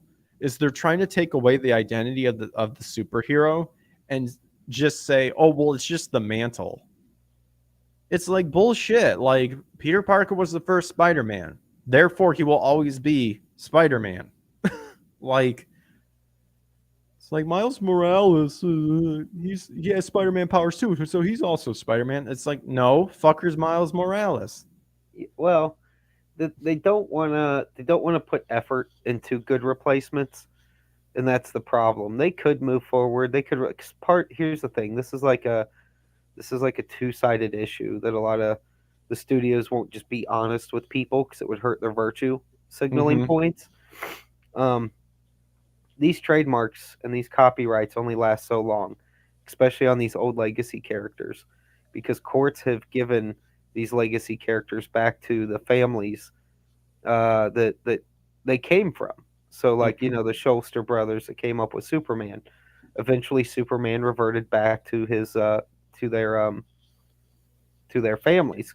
So they've been dead forever. Um, and the family the studio doesn't want to pay the family for aspects of the character. So instead they gradually start changing it. So like for example, like a lot of people are like, where'd Superman's little curl on the front of his hair go? It's iconic. It's like DC didn't want to pay the 150K to keep the curl for the next 20 years. It's really not that much money. They're just that stupid that they would go, you know what? Let's not tell the world this is all just over legacy character issues and true ownership. Let's say we just felt for the black people and Superman really needed to be black so that they could understand Superman too, as if that's a thing. So that's the same problem like Marvel's slowly running into with their legacy characters. Spider-Man, unless they want to pay out somebody that's related to Steve Ditko or like Stan Lee for that, which they don't, even though it's really not even that much money for them, they'll just try to virtue signal through it. They'll try to spin it into something it's not. See, and that's where I call, like, I saw this come in a while ago. This is the exactly the reason why every, like, in comics, even in the superhero movies and all that stuff. See, this is why, and even they're trying to do it with Indiana Jones. Like, the way they get around this is the whole fucking time travel, like different universe sort of thing. Yeah. And then they want to erase the where the origin came from and declare that their version is the more superior version. Like, I saw this coming like a mile away, and it's bullshit. I Well, hate it it. is because they're terrible at their jobs and they Mhm. want so badly for us to think the way they think, and they don't understand it's never going to happen. It's like they're super out of touch, dude. It's like the out of touch levels are so high that they have no clue what fan bases want, and when they're told what they want, they still just ignore it and try to spite us. It's like your whole job is to just spite people into walking away from something they've sank money into, probably their entire lives in some cases. Give me a break. It's it's each accept what you asked for, Disney. Accept what you asked for, Marvel. Accept what you asked for, Warner Brothers. So, this game wants to not only tell a great superhero story, but also deliver a compelling human story, one full of heart and humor that dives deep into the people behind the masks. Oh, so like any other good written story. Okay. Much much of the development team that brought you Marvel's Spider-Man is returning to produce. And I actually like the new Marvel Spider-Man game. I thought it was good. Including Brian Hittier. Okay, people I don't really care about. Today's game footage trailer is merely just a glimpse of what's in store in terms of the new abilities or hero will require suits they will wear. More on some other time, and the villains they will try to hunt them down. Speaking of villains, did you catch that final line at the end of the trailer? Well, if you have that trailer in here, we'll watch it. And oh wait, I'm assuming it's this link. Um, Yeah, well, let's see if we can get this trailer. Yeah, see, this is the thing that I think is funny too. Like talking about like when they make the remastered versions of these video games, like I have the original copy, and if you get the remaster version, it's the one where they upgraded Peter Parker to look like Tom Holland, and like that's the other thing I don't like too is that they're trying to now make it to where like even the games and stuff like they have to match their movie counterpart. It's like no, like I was perfectly fine for what Peter Parker looked like in this game before you remastered it to make it look more like Tom Holland because I don't really particularly care about Tom Holland. It's an unnecessary change, Hmm. especially for a video game. Like it's like we grew up where like cartoons and toys did not always translate. Yeah. In fact, there might be the differences were huge in some cases, and it didn't deter another kid from liking it or enjoying it ever. You don't have to. You don't have to make it look like Tom Holland because all you're doing is setting yourself up to have to make it look like some other guy 3 years from now that's going to take over playing Spider Man because these studios cannot consistently do anything of value. And I'm Well, it's, talking movie studios more so than video game. no, I get you. I do want to see that Mario movie. I Oh, me think. too, dude. I'm pumped about that. It looks good. Hmm. Looks really fun. True. Very true. I want to write a Mario movie script. Like I always think about these ideas. And I need to write them down. Although I'm not good at writing scripts, but let's Well, check out this. What's up? yeah, I said I would love to do something in the Mario realm in terms of artwork. Like I love the style of Mario cartoons, like the stuff you'd see on the like the pamphlets that came with the games and stuff Oh like that. yeah, Like I yeah. love that original art, even though it's very simple and cartoony and silly. It's a perfect style. I love it. Oh yeah, I got like a bunch of references because I asked one time because I want to upgrade my. I need an avatar, a cool avatar. I got some ideas. Yeah, boy. Yeah. All right, let's check out this trailer. See what it's got in store.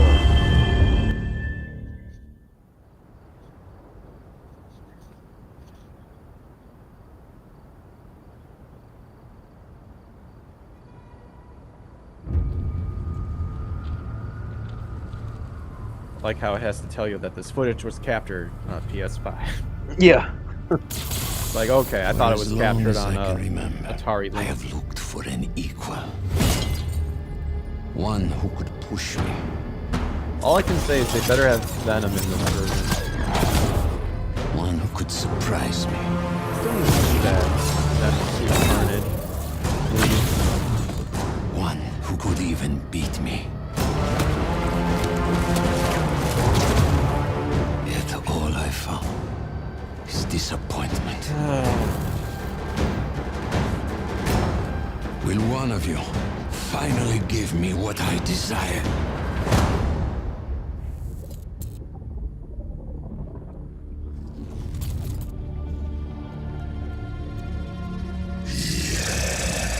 Good. We will. Hooray! Ask and you shall receive.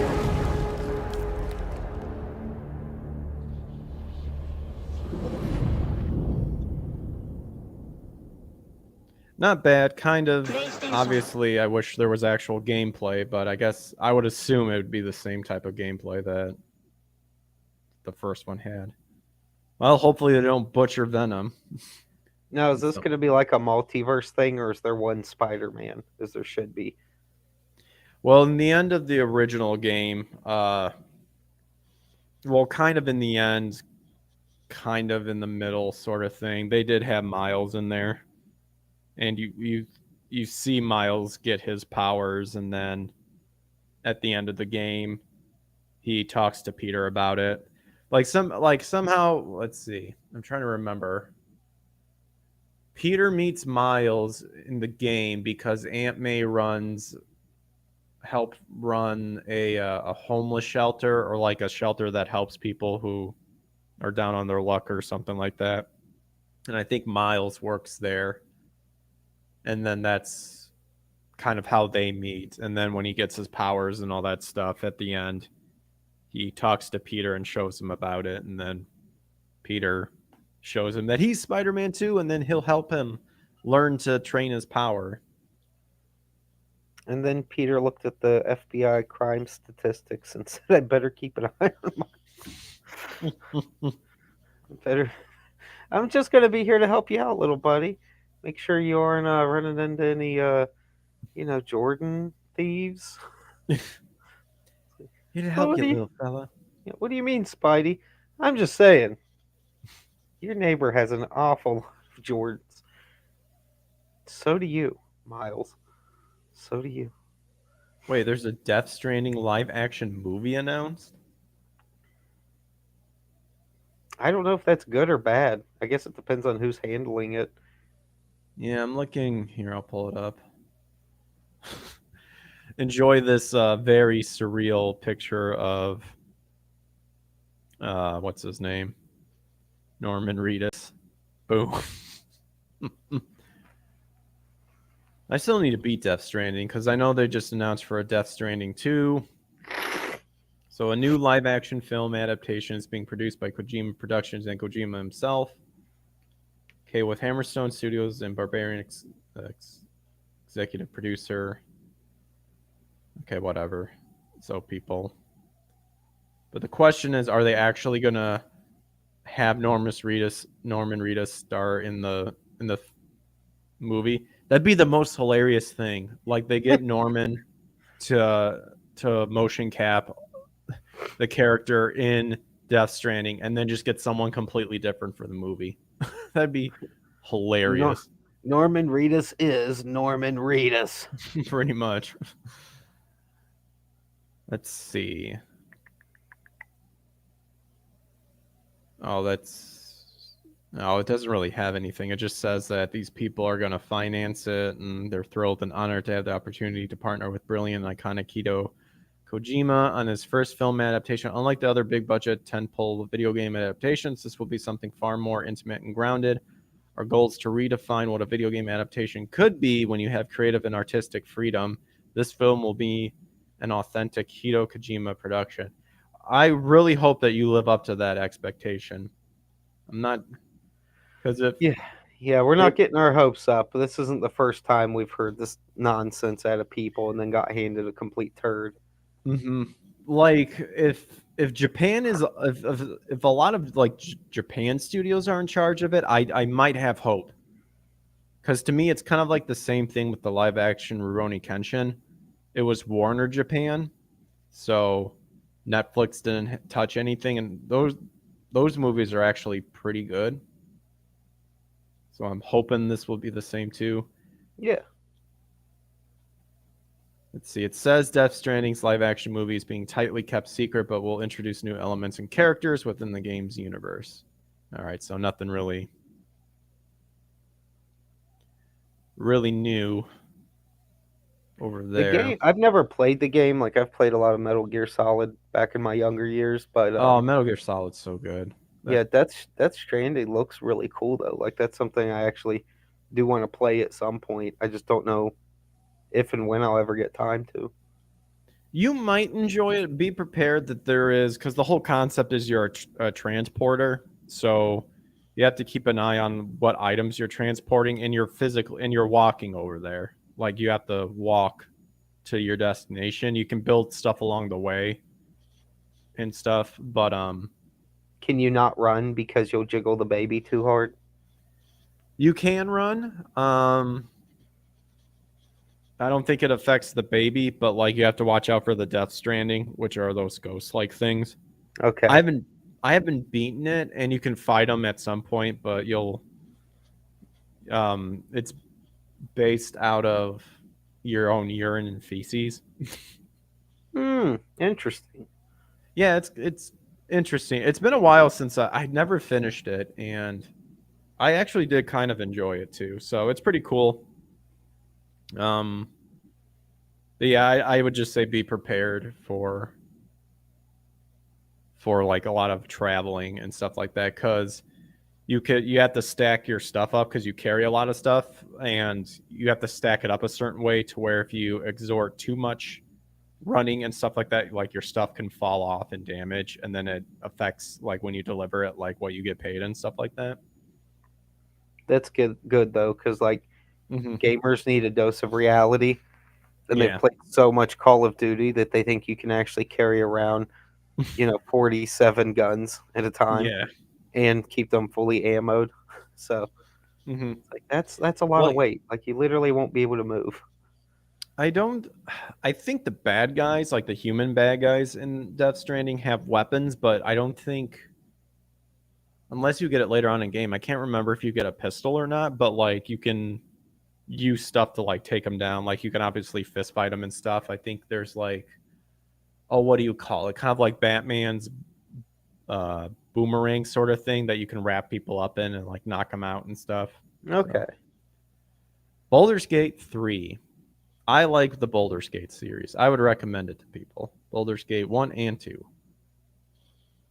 Apparently there's a patch 9 now available, adds paladin class and more. That's pretty cool. Game has been available as an early access title for Windows PC by Steam and GOG. Ugh. That's pretty cool.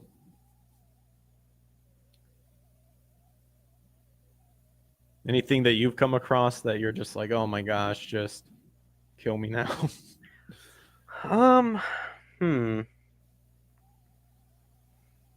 Not right off the top of my head, but I also haven't put a lot of energy into such endeavors the last like 2 days. I've mostly just been seeing what's going on Twitter, and then just going right back to work so that I don't waste any more time on Twitter. But, yeah, I get you. Get you for sure. Yeah, the liberal meltdown's kind of been the shining star right now. For you. Just watching these people have their mental breakdowns like children every time they don't get their way 100% of how they want their way. It's like just get used to it. Like we gave you the inch. We saw you always take 10 miles.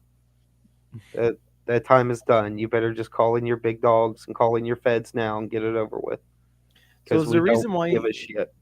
is there is the reason why he banned a lot of journalists is it because of the whole like tracking, like the doxing, like his private jet and stuff like that, or is Well, that like a separate thing? they all publicly agreed on Twitter. Let's all share this and see if he suspends us. He said yes. I said if you're doxing, you get suspended. So I suspended you, just as I said I would. Like it's them trying to like test the lines with an adult. It's so silly and so pathetic. Like these people, they're not they're not rational grown people. They're literally retarded. They have their jobs because of either who their parents were or where they went to school at. Almost every time, you know. So like I have no sympathy for them. Most of these people have never, even Taylor Lorenz, the famous doxing psycho bitch herself, Taylor Lorenz. Her family are the ones that own like the Internet Archives. How do you think she's getting doxes on people? This it's all these people go back somewhere. Every time they tell you some story about, no, I was just born to a farmer in Kansas City and I grew up and really wanted to be a journalist. No, you did not. You came from an elite family that put you through Harvard. And you've never had to do one thing your entire life that required actual work or effort or focus. So, because I don't care if people's like families give them money or help them with things. It's just these people have literally were bred to be evil human beings. That's it. Their parents made them just so they could keep the chain of evil going. They're all disgusting. It's you know why God had to have David wipe out entire cities sometimes? There were some cities where he said, just the men. There were some Mhm. cities where he said, any adult, leave the kids. There were other cities where he said, no, I know it's going to be tough because you don't want to have to do it. You have to wipe out every single person here. They're all inherently evil. They were all born evil, down to the smallest child. That's that That's the Nephilim. people that run the entertainment industry and run media. Hmm. It's nothing but scumbags. Like I get it. The guy that runs the cables for the cameras and CNN, he's probably just a golfer. Probably just a regular guy that went to college for AV. That's not who I'm talking about here. I'm talking about the person he has to point the cameras at. No, And he must go to. they all have CIA backgrounds. They're all feds. They're all from elitist families. They all have to change their names to either hide they're Jewish or to pretend they're Jewish or to hide their elitist family background. It's not even like a Jew thing. That's my point. It's there's a reason like the dude with the white hair on CNN, um, Anderson Cooper. There's a Mhm. reason he has to pretend his last name is Cooper because if he went by his real name of Vanderbilt, then you would find out the guy was a CIA asset. It came from an elitist family of multi bazillionaires. Like none of these people are authentic. They're all just fucking complete scumbag. Satan is Alex Jones says Satan possessed to the toenails. you know, I love when he says that. That's such like a boomer type thing to say, where you're filled with something to your toenails. They're demon possessed to the toenails. My favorite is well, not my favorite as in I enjoy him or just overall think that he's intelligent, but George Takei always George being so Takai. stupid. I should start coming on as George Takai every once in a while. Hello, Greg. What kind of underwear do you have on tonight? Well, I am wearing I think Fruit of the Loom brand, but I am Ooh. ooh, oh my. Yeah. But I am also wearing a Three Stooges pajama bottoms. Oh, I'm half stuck just thinking about the Stooges, Greg. Hey, what's the big idea? That's Yeah. what it says on my thing. No, yeah, I love George Takei's retarded takes. I think the top one's Stephen King. My gosh, that guy cannot shut the fuck up. He's so full of his own shit. It's insane. It's like, dude, like I here's the thing. it's probably good they don't look at the comments they receive out, Hmm. outside of like verified stuff, because those people would be shattered in all of one day of actually looking at their own Twitter and not just telling their assistant what to go write. Oh man, it's so funny, Because so funny. none of them are cut out for internet culture.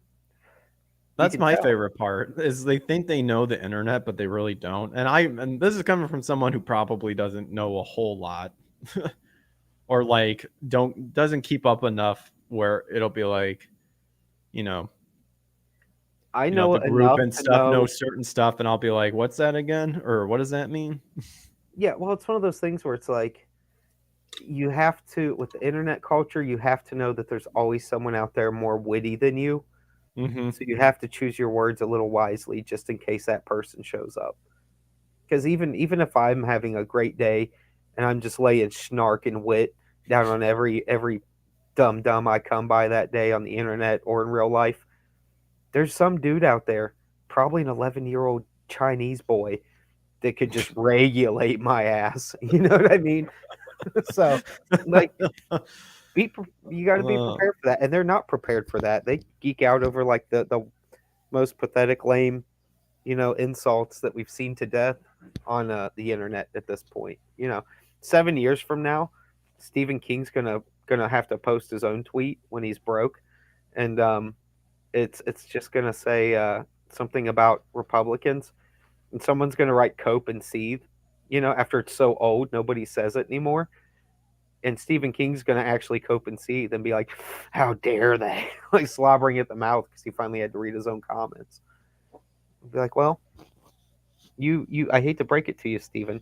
We thought of worse things to say to people now. So you're getting it back when it was still tame, when the liberals were running Twitter. That's a tame liberal insult." oh man, this is something that caught my eye: the history of video game cheats.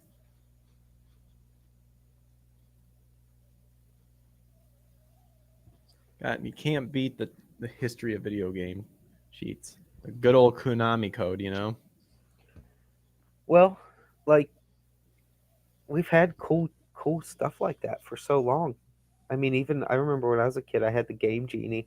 I couldn't believe it that I could Yeah, buy a thing with a booklet that told me every code for every Nintendo game I could possibly want. I But still have the Game Shark for the Nintendo 64, where you plug that into the system and then you plug whatever game you want on top of it, and yeah, then turn it on, and then it'll you have to go through the list and pick which one you want and activate it, and then you can start it. Oh yeah, like this is interesting. Yeah, the whole anti-cheat system now that all these other games are starting to implement, like the Valve anti-cheating system. As hmm. long as the gaming industry continues to make strides in making cheating harder, then it is likely that video game cheats will not be able to be used as easily as they once were. More importantly, as some incidents might show, cheating can also result in legal trouble in some cases.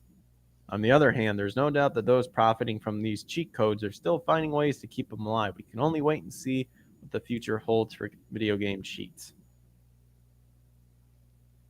Dude, I'll use a cheat if I need to. I mean, I don't really play online multiplayer Well, they're sort of trying to games. make it sound like video games are really serious. It's like, unless you're competing in a tournament, there's no such thing as a cheat that breaks the law.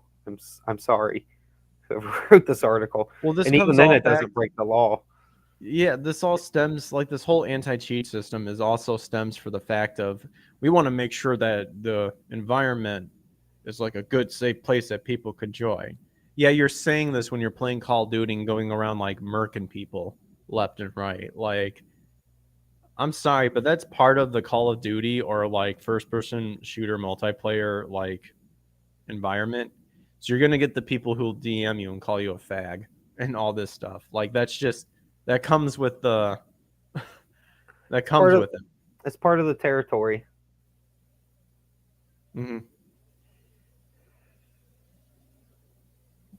Yeah, if you can't handle, like, basically you should know if you're the type of person that can't handle playing games where you're gonna have randos on the internet speaking back to you or messaging you. What's up? I said video games is just one of those things where like people should know by now. Like if they're not cut out for gaming with other people they don't know, like through the internet or things like that. It's like you're gonna get if you're playing with rando 12-year-old boys, I hate to break it to you, they're gonna call you the N-word. And the more angry you get, the more they're gonna call you the N-word. Like just get out Mhm. while you can, people. Oh, dude, it's so funny. Like, mostly because I think all the gamer words are funny, and if you're honestly letting words like hurt you and stuff like that, like grow a thicker skin, because it's oh my gosh. But Or that's going to go play mm, Mario Brothers like me, and you won't ever have any of these problems. Just easy enough to beat, just hard enough to be fun, and mhm. you don't have to have 12-year-old edge lords fucking wrecking your world every night because you're not smart enough to counter their crappy 12-year-old insults. Yeah, and they're so good because they don't like they have nothing else to do once they get their homework done or whatever. Yeah, they're literally sitting around at school all day. I This is know. what boys do. They sit at school and say terrible things to their friends, and they all laugh. Yeah, that's why I like South Park so much because that's exactly what that was based on. Is like you have all these fourth grade foul mouth kids, and you're like, no one would ever. My precious boy wouldn't say that. It's like, yeah, they would, and they Yeah, are. they, Like, hate to break it to you, but that's the whole point. Is that you're making kids dumber than what you think they are. Like, granted, they're still very young and obviously don't understand a lot about the world and stuff like that, but they're not as stupid as what you make them out to be. yeah. They may not have real world knowledge, but there's Hmm. just that's like your naturally gifted witty point in life as a kid, and it's tough too because they don't have enough life experience to even insult them back properly. So even if you do hit them with a good zinger, it has no effect on them because it just sounds like some boomer nonsense to them. Oh yeah, I bet you don't even own a car, or you couldn't even afford insurance. You're 12. It's like you think he cares? His parents give him $50 a week allowance. This kid has 15,000 gigabytes of hardcore porn on a on a thumb drive. You think he gives a shit? Stupid joke, boomer. Well, this caught my eye. I didn't know about this. Hayao Miyazaki's How Do You Live premieres July 2023. I didn't even know he had a movie. Me neither. Isn't he supposed to have been retired like 15 different times now?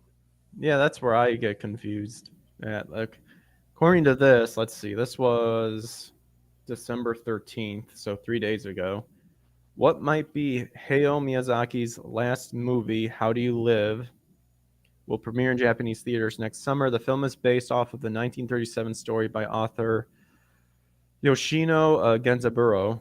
How Do You Live follows a 15-year-old Junichi Honda in a coming age of story as he experiences spiritual growth and the hardships of the world. The film was expected to release sometime in 2020 or 2021, but it was likely delayed due to Corona-chan.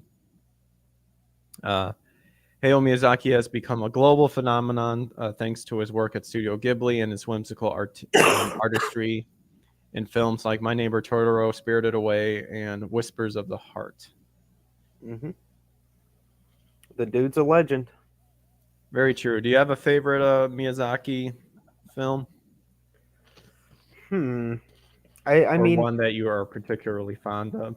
it's gonna sound stereotypical, but it's kind of like we all know when something's really good, and there's no point in trying to be contrarian and try to pick something else just to sound different. Mm-hmm. Spirited Away is single handedly one of the best, uh, even Mm-hmm. just in the realm of anime that I've ever seen. I know a lot of people go like Princess Mononoke, or That's my one. I like Princess Mononoke. and I do too. It's amazing. It blew my mind the first time I watched it. I just got lucky, like Mm-hmm. somewhere in the late '90s, and there was a cable channel. It's probably still around. I just don't have cable anymore, so I'm not sure. But it was called Stars, and Yeah.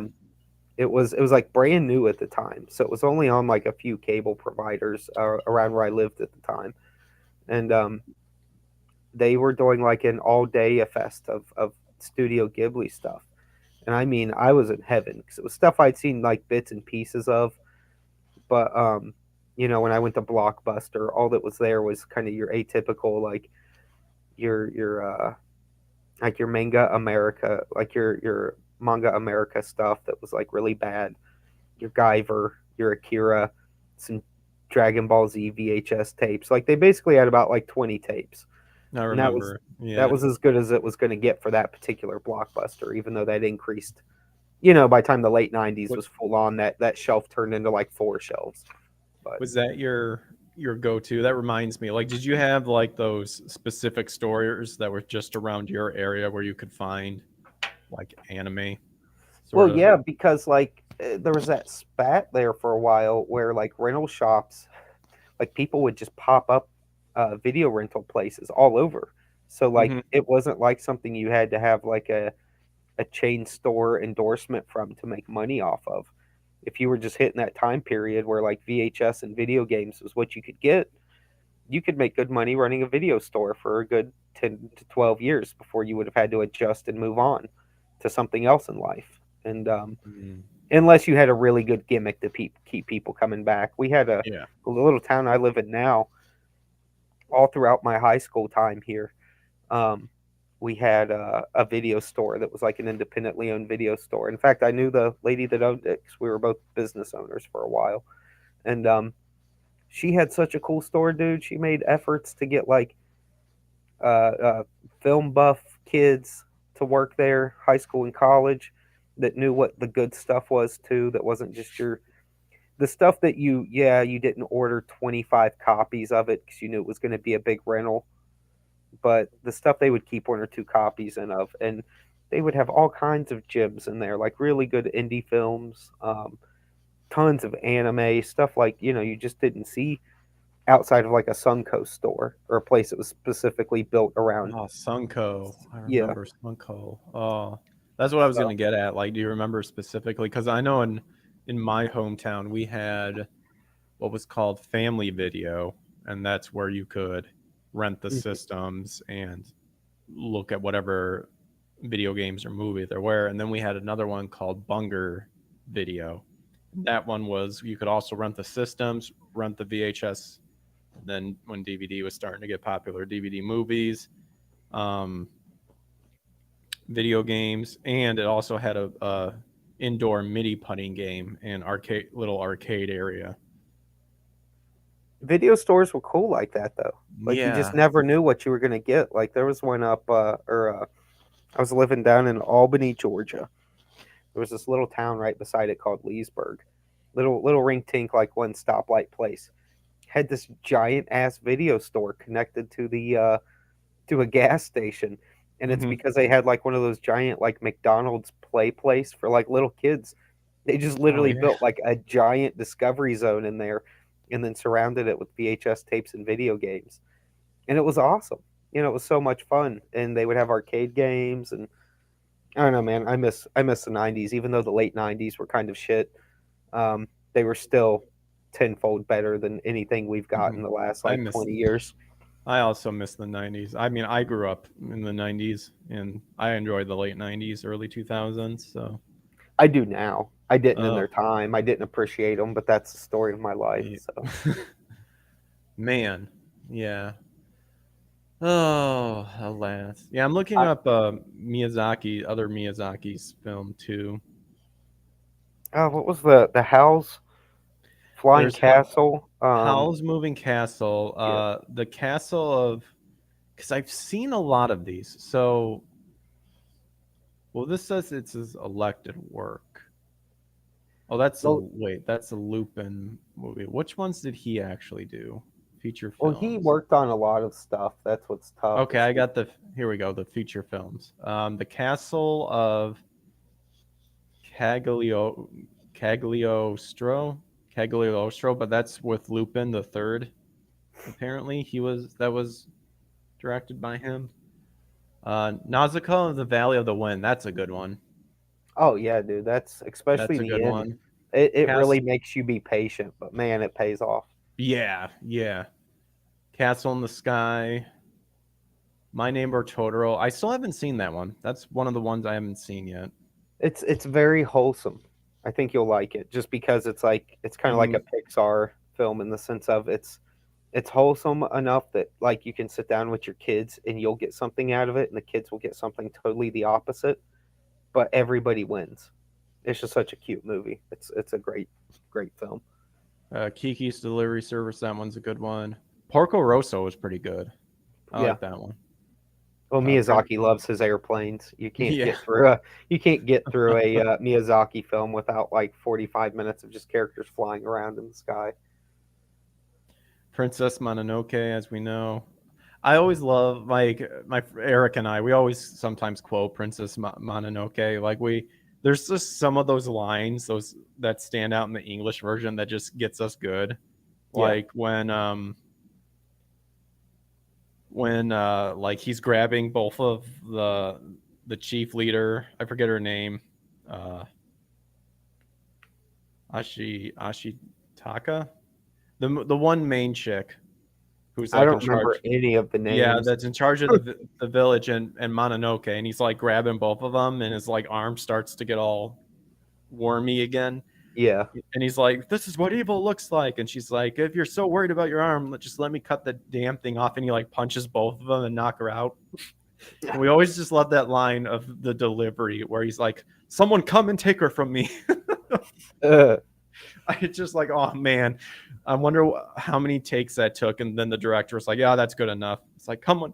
And then at the end, when he's like, we give you back your head. It's so funny. That's one of the things I always love about when it comes to quoting movies, especially because I think some people really enjoy that sort of stuff, is when you super pay attention to the line delivery yeah. and how like sometimes it's so funny. Like you'll one of the things you'll kind of notice, like people who always pay attention to that is Matt Stone and Trey Parker from South Park, where at some point they'll say a word very funny, and so they'll just continue it throughout the entire episode. I love little stuff like that. I don't know why. I just think it's so funny. It's Like because it's you one. can tell that even if it's not meant to be realistic, Mhm. it's something they noticed. Because like Al Gore never ran around saying things were serial, as Yeah, in the term serious. But that yeah. whole episode, every time he goes, "I'm super serial, you guys," it makes a person laugh. It's just funny. The delivery of it, the voice, the like weird. I'm kind of holding my breath while I speak. Sound. I I love I love how Mr. Garrison talks. Oh yeah, dude. Garrison's Like an all-time star. I love it when I love the episode where it's where he's pissed off that Mr. Slave doesn't love him and he likes Big Gay Al, so he wants to get gay marriage illegal. Yeah. And in the sub story is that the kids have to take care of an egg, and he always pronounces egg really funny. Egg. Yeah, I Yeah. love that. Like, why are you so afraid of one little egg? Yeah. I, Eric, what'd you do to your eye? yeah, get out of my face. I like it's stuff like that where like especially with Eric and I that we just love quoting because we pick it up like right away and we're like what it was like what was the choice to have them say it that way or like was it intentional? We love that sort of stuff and that just makes me you get the same thing like of that in like the old anime dubs too where you're just like oh man did you not have enough time to do one more take and hopefully make it sound better. Oh, dude, I've rewatched some like old anime, but like Hmm. things that have some of it's like stereotypical, so it's already had like 4 dubs since I first watched it. Hmm. But I'll watch the one I remember, like the one I saw on VHS in like 1996, Hmm. and I'm like, these poor like old school voice actors are just trying to stretch and squeeze words in to fit these mouth movements like as Oh best dude so best as funny. they can. And even on like old DBZ episodes, like some poor voice actor had to do Krillin, and had to sit there and go for Oh like yeah. 45 minutes straight. They couldn't just say a word. They Oh just had to dude. figure out how to make a sound for that open mouth that Krillin would have for like 10 minutes while he's Gotta watching fill someone the. get their arms ripped off. It's like in Kung Pao Enter the Fist. Um, if you listen to the commentary by Steve Odekirk, he Yeah. talks about how like yeah when he was doing with Ling, he was like we would have these lines and then she would just like there'd just be these extra mouth flaps that we just I was like I don't know what to do, so that's where the noises came from with her going. It It's like works oh though. I It's love so it. fun. Yeah. It's funny how some of these things that were just done out of necessity, but we didn't know this stuff till like far after the fact in a lot of cases, especially on older um, anime and video games. That it's like it's the necessity to just have something there that something turns iconic in some cases, and it's great. It's great that something that was just like we just got to get this done turned in can Yeah. sometimes turn into the thing a product's most well known for. You know. The rest of Miyazaki's films, we've got obviously Spirited Away, Howl's Moving Castle, Ponyo. Ponyo's good. Yeah. The Wind Rises. Which one's that one? That one I haven't seen yet either. Huh. Is that the one that's like a person stranded on an island or something? It might be. I'm not. Let me see. Here's the catch. They've done some stuff that looks like they've had a lot of help from computers, and it's hurt the brand, in my opinion, Mm-hmm. because I don't go to a Miyazaki directed anything to see something that looks obviously digital. So, and I know he's not about that either. And Yeah. anytime I see it, it irritates me because I'm like, no, I want to see animation that looks like it was drawn at an incredibly high level.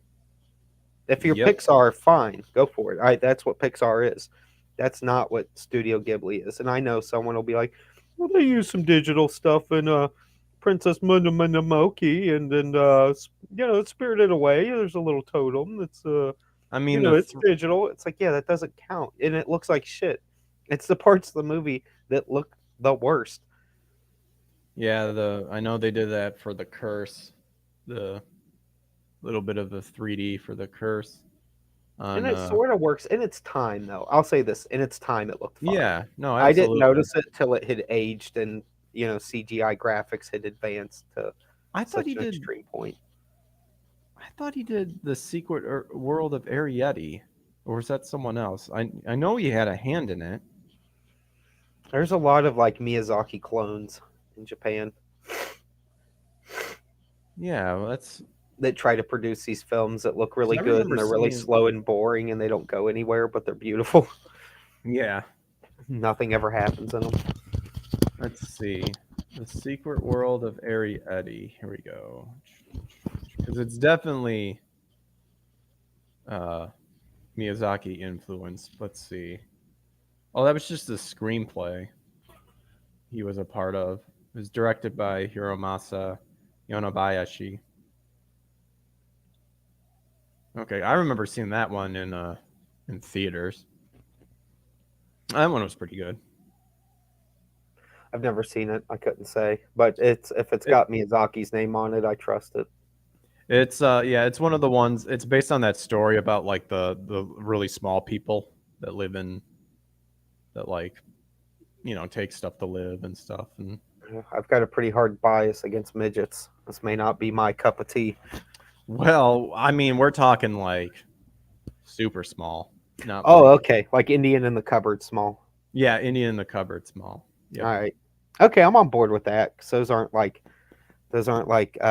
drunk midgets dancing around on tables in No, public. no, no, no.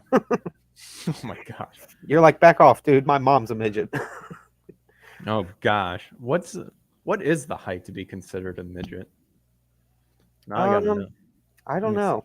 I think it's like if you're under 5 foot, you hit the dwarf range, and if you go under the 4 foot realm, you're hitting midget range.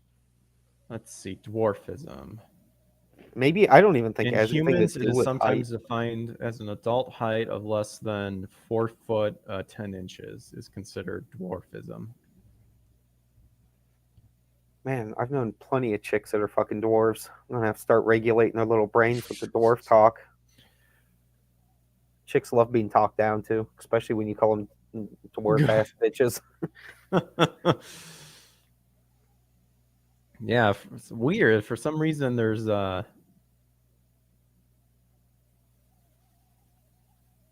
really a medical. I'm not seeing a height. Let's see. I mean, this is Well, just Wikipedia, the so. catch is you can be born really small without being technically like a midget or a dwarf. Hmm. It's got to have something to do with like the I don't want to say the handicap because that sounds rude, but you know what I mean. Yeah. The with the issues physically that are attached to that, the developmental issues. All right. Well, I think, let's see. Yeah, we're past 2 hours, so I think we can go ahead and wind her down. Winder, well, yeah, I've already made Mhm. midgets never want to buy my products, so we might as well wrap the show up now that Yeah, we I've got to wrap this up quick. excluded an entire audience of people. I know. I gotta stop the show so they know that I don't associate. He does not associate. Look, Greg loves midgets. He thinks they're good, normal human beings. They're good, He's not like, wholesome folk. yeah, Joe Ball. He's just a bigot. He just Mhm. hates on the midgies all the day is long. He's like, ugh, dude, their T Rex arms make me fucking pig vomit. Ugh. And he's a serial killer. I gotta look up the name. Let me look. Okay, yeah, okay. Alligator Man, the Butcher of Elmendorf. I like that one. The Butcher of Elmendorf. And the Bluebeard of South Texas. There you go. The Why blue beard, Bluebeard? the blue beard of South Texas. Like I don't even know what that's supposed to mean. I mean, it rolls off the tongue. I'll give it that. It Well, sounds he like was I would born say. in San Antonio, Texas. And but I don't get the Bluebeard part. That's where I'm getting confused. He must have had a blue beard. There's actually a picture of him and he has no beard. He has possibly a mustache. They should have they should have named him Maroon Mustache, serial killer guy. There you go. Oh well, see, here's the issue. My actual name's not Joe Ball. I know. Did I send you the Joe Rogan clip? Maybe. Look, I don't know if I did. I'll have to back check our DMs later. But there's a clip Mm-hmm. of Joe Rogan telling a story about me. Oh, really? Yeah, he says there's this guy I knew named John Joseph Ball. No, he just says John Ball. He doesn't say my full name. Mm-hmm. And the whole clip is him telling the story of this dude he used to cross train with in Taekwondo, named John Ball. That was like this mathematician. But the whole thing about the guy was, which he's talking about me, is I know you guys you're gonna be jealous with rage when you find out the connections I have in this world. I am. I'm already jelly. And he's telling the story because the guy had a humongous dong even when he was soft, and like the whole locker room was jealous of it. Like that's the point of the story. I get you. And it's like I've tried to let people know, like, hey, I've got the Rogan hookup. They don't want to mess with it. And it's like, all right, just pass it on up. I mean, it's fine. I guess I'll be Joe Rogan's friend, and you guys will just have to know that he checks my ding dong out, and he's flattered by it. He thinks it's amazing. It gives him something to work towards in life outside of just money. You Hey, can't buy it. you You can't you buy gotta dongs that big unless they're plastic. Apparently, this guy built a pond that contained 6 alligators because he misunderstood the term corpus delicti, believing that a murder conviction without a body would be impossible. He would charge people to view them, especially during the feeding time. The food consisted mostly of live cats and dogs. What a dick. Well, I mean, come on, dude. Cats scratch up couches. Dogs will just piss and shit everywhere. Fuck them. Who cares? Feed them to the gators. They're a I nuisance. love a good pupper and a kitty. Oh, I used to. I'm too old and soured now. I'm I too say, old to give a shit anymore. dude, the two dogs I have a French bulldog mixed with a Chihuahua. Absolutely adorable. The poutiest fucking big-eyed face you've ever seen. And then Oh, I have another little Chihuahua. Now, bear in mind, I got these dogs after the ultimate dog died. So the only dog I'll ever love is not alive any longer. mm-hmm. And every time I look at those two, as cute and adorable as they are, I just wish they would die already so I could get them out of my hair. I just want, and the thing is, like, I can't be mean to animals. Like, even if I hate them with all my heart, it's like being mean to a child. It's just like, they don't know no better. So, like, I feed them and I take care of them and I keep them healthy, but then they fucking just keep staying alive because they're so healthy and well fed and taken care of and loved. And it drives me nuts about myself. I'm like, you've got to toughen up and stop being nice to animals, dude. Bury them 6 feet under. You and loving your pets, Dude, not doing it any favors. I'm not even kidding though. Like, that's literally how I feel. Is I get mad at myself for being nice to pets. I hate it. I hate that I cannot stop treating them properly because I just want them out of my fucking life. I want them dead in a hole in the backyard. Well, I'm sorry that you feel that the pets need to go with the Lord, I guess. Dude, it's because they tear up my house and I'm sick of cleaning up after them, and I'm sick of being the only one that takes care of these animals in this house. Oh, well, I was going to say, and make other people take care of them. They won't. Those animals will actually die if I put it on, the females that live in my house to do anything. So, but that, and like I said, the last dog, like, that dog was my dog. My little girl Chihuahua, as you can still see some videos here and there of her on on my Instagram. Like, I loved that dog. She was my little angel baby. The only thing I loved probably almost as much as my own children, just because she was such a perfect little animal. And just the children, not the wife. I love the wife too. It's just the way okay. The way I love my wife is different from how I love my children. It's kind of like when someone says my wife's my best friend, I'm like, no, they're not. There are things I'll do for my wife I will never do for my best friend. There are things I'll do for my best friends I will never do for my wife. There are two completely different things. My wife is not my best friend in the slightest. She is my wife. I just love the fact that the wife wasn't mentioned in the circle of love that you have. Well, she's in the circle. She's just not a tiny little puppy dog. No, So, I know. I'm just I love my puppy. I love my children. Oh, and anything else? Nope. nope. World can burn in hell. Fuck it. No, but I do love I love that little dog I had, and she was just such a perfect little angel. And now I think I have, like, it's two things: animals that ruin the things I have to buy to keep the people around me happy, because I don't care about this shit. If I was single, I would not have a house. I would not have all this junk. I would not even spend 1/10 of the money I spent. It's never things for me. I literally live in my hole in the basement where I draw pictures all day. That's my life, and I'm fine with it, and I like it. But, like, between animals tearing up things that cost me a lot of money, and the last dog I had being the best dog a person could have, no animal will live up to expectation. I've just learned that now.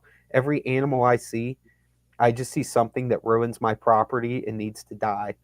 So I don't have any simple, like, and we'll even, the thing is, like, though, I'm a sucker. So say we're at a dog store or a shelter. Their sad faces work on me. I'll still be like, all right, let's just get these dogs for the kids and get this back to having some animals in the house. I know the wife misses having a dog and the kids want a dog again. But then literally a week into it, I'm like, I'm going to fucking kill these dogs. But then I don't. I just keep feeding them and loving on them and being like, oh, you're just a cute little boy. Like, and still, like, the dogs don't know it. They think I love them to death, even though I don't. I just like the death part, but they don't know it. So. Oh my gosh. I could get go on pets about this just- for days, dude. Like it's a legit weird hang up I have. Yeah, I love pets just to get to that death part. Pretty much. At least once every 2 days, I tell my wife, I'm like, seriously, I'm about to fucking pop Today- these dogs and go bury them in the backyard right now. Like Today's the day. I will be so happy digging that hole. Oh my goodness. Talking about murdering puppies back here. But that's the difference between me and a guy that just throws them to gators. I couldn't Very do true. that. You know what I mean? I just Apparently live, according to that Wikipedia. well, that shows you have mental problems. Yeah. You know what I mean? Like that's a red flag, big Yeah. time. Where what I'm talking about is I'm just like a dad that's tired of dealing with horse shit. It's different, you know. I'm just a boomer sounding dad that's just those goddamn kids, these fucking Just dog open shit the on door. the floor. Check the beddings where the dogs sleep. You dead yet? Nope. Yeah. Shit. Why did I Yeah. feed you? I want you to die, but I keep giving you food every day like you need it. It's because you give them the best food of all, love. I do, and I hate myself for it. I do, dude. I was talking to one of my friends. I was like, dude, because I was giving him a hard time. I was like, dude, I love you, but I have enough self-respect to hate myself for feeling such a thing. You know, a real man doesn't love anything. He doesn't. He just goes through the world stone cold. But I'm not built that way. Yeah, Just that stone cold face. yeah. Oh man. Well, there's a happy note to end on, hoping that one day you'll wake up and the pet's passed on to the next world and It's you're Dude, it'd in be a way dream happy come true. that it's gone. Yeah, I would be so pumped if I went upstairs tomorrow morning and the dogs were just stiff, No. just stiff. Just I stiff. don't even care if they died with their eyes open. I'd be like, all right, Oh gosh. let's go dig some holes and toss you inside. Get some shoe boxes. I don't even do shoe boxes. I'm like, nope. Oh, I just throw it in Oh. there all stiff and start throwing the dirt back my on top. gosh, you let the worms do the work. Oh yeah, dude. I let the worms, the raccoons, whatever comes along do the work. And if Oh, the raccoons Joe. come near Don't- my house, I'll kill them too. I have even less sympathy for like those kind of critters. Like if Which a raccoon, ones? like Oh, raccoons yeah. and shit like that. Like if they're trying to tear up my house, I'll live trap them, pop them, bury them in a hole. Oh, Like that day, no sympathy. oh no, I wouldn't worry whatsoever. about raccoons or possums. Possums Yeah. are disgusting looking. Ugh. Yeah. And everyone's like, they're you can domesticate them. They're good animals. I'm like, No. do you hear anything I say? Like every time people come at me with that, I'm like, did you not just hear me? I fucking hate animals. I want every animal on planet Earth to be fucking dead and either a steak on my plate or just a memory in someone's head. I have zero interest. Whales, they're too fucking big. I hope the Japanese kill every one of them. Things that big shouldn't exist. Well, So, I hate to disappoint you when you get to heaven because there's going to be a lot of them there. that's okay though, because that's heaven, and they can't shit on my living room floor rug any Very longer true. in heaven. Everything will be perfectly harmonized together. God's like, you can have a pet up here, and it'll never ruin your stuff. We really are in heaven, you guys. We did it. We made it, you guys. We made it, you guys. We did it, guys. Did it, guys. We did it. We won. Yeah. The Canadians. Oh man. Oh. All right. Well, yeah, we'll go ahead and we'll wrap up the show.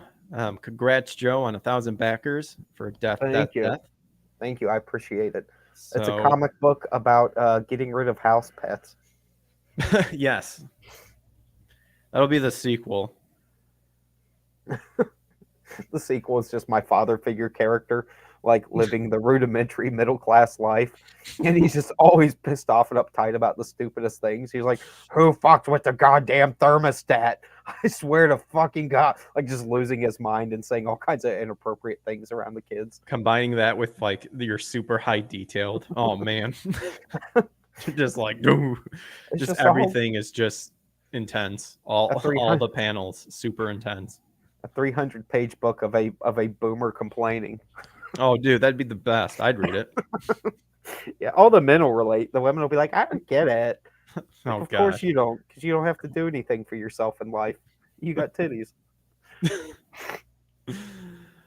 All right. Well, you can find all of Joe's social media and stuff in the description. The links below. You can find all my stuff as well. Yes. Help him break that 77K.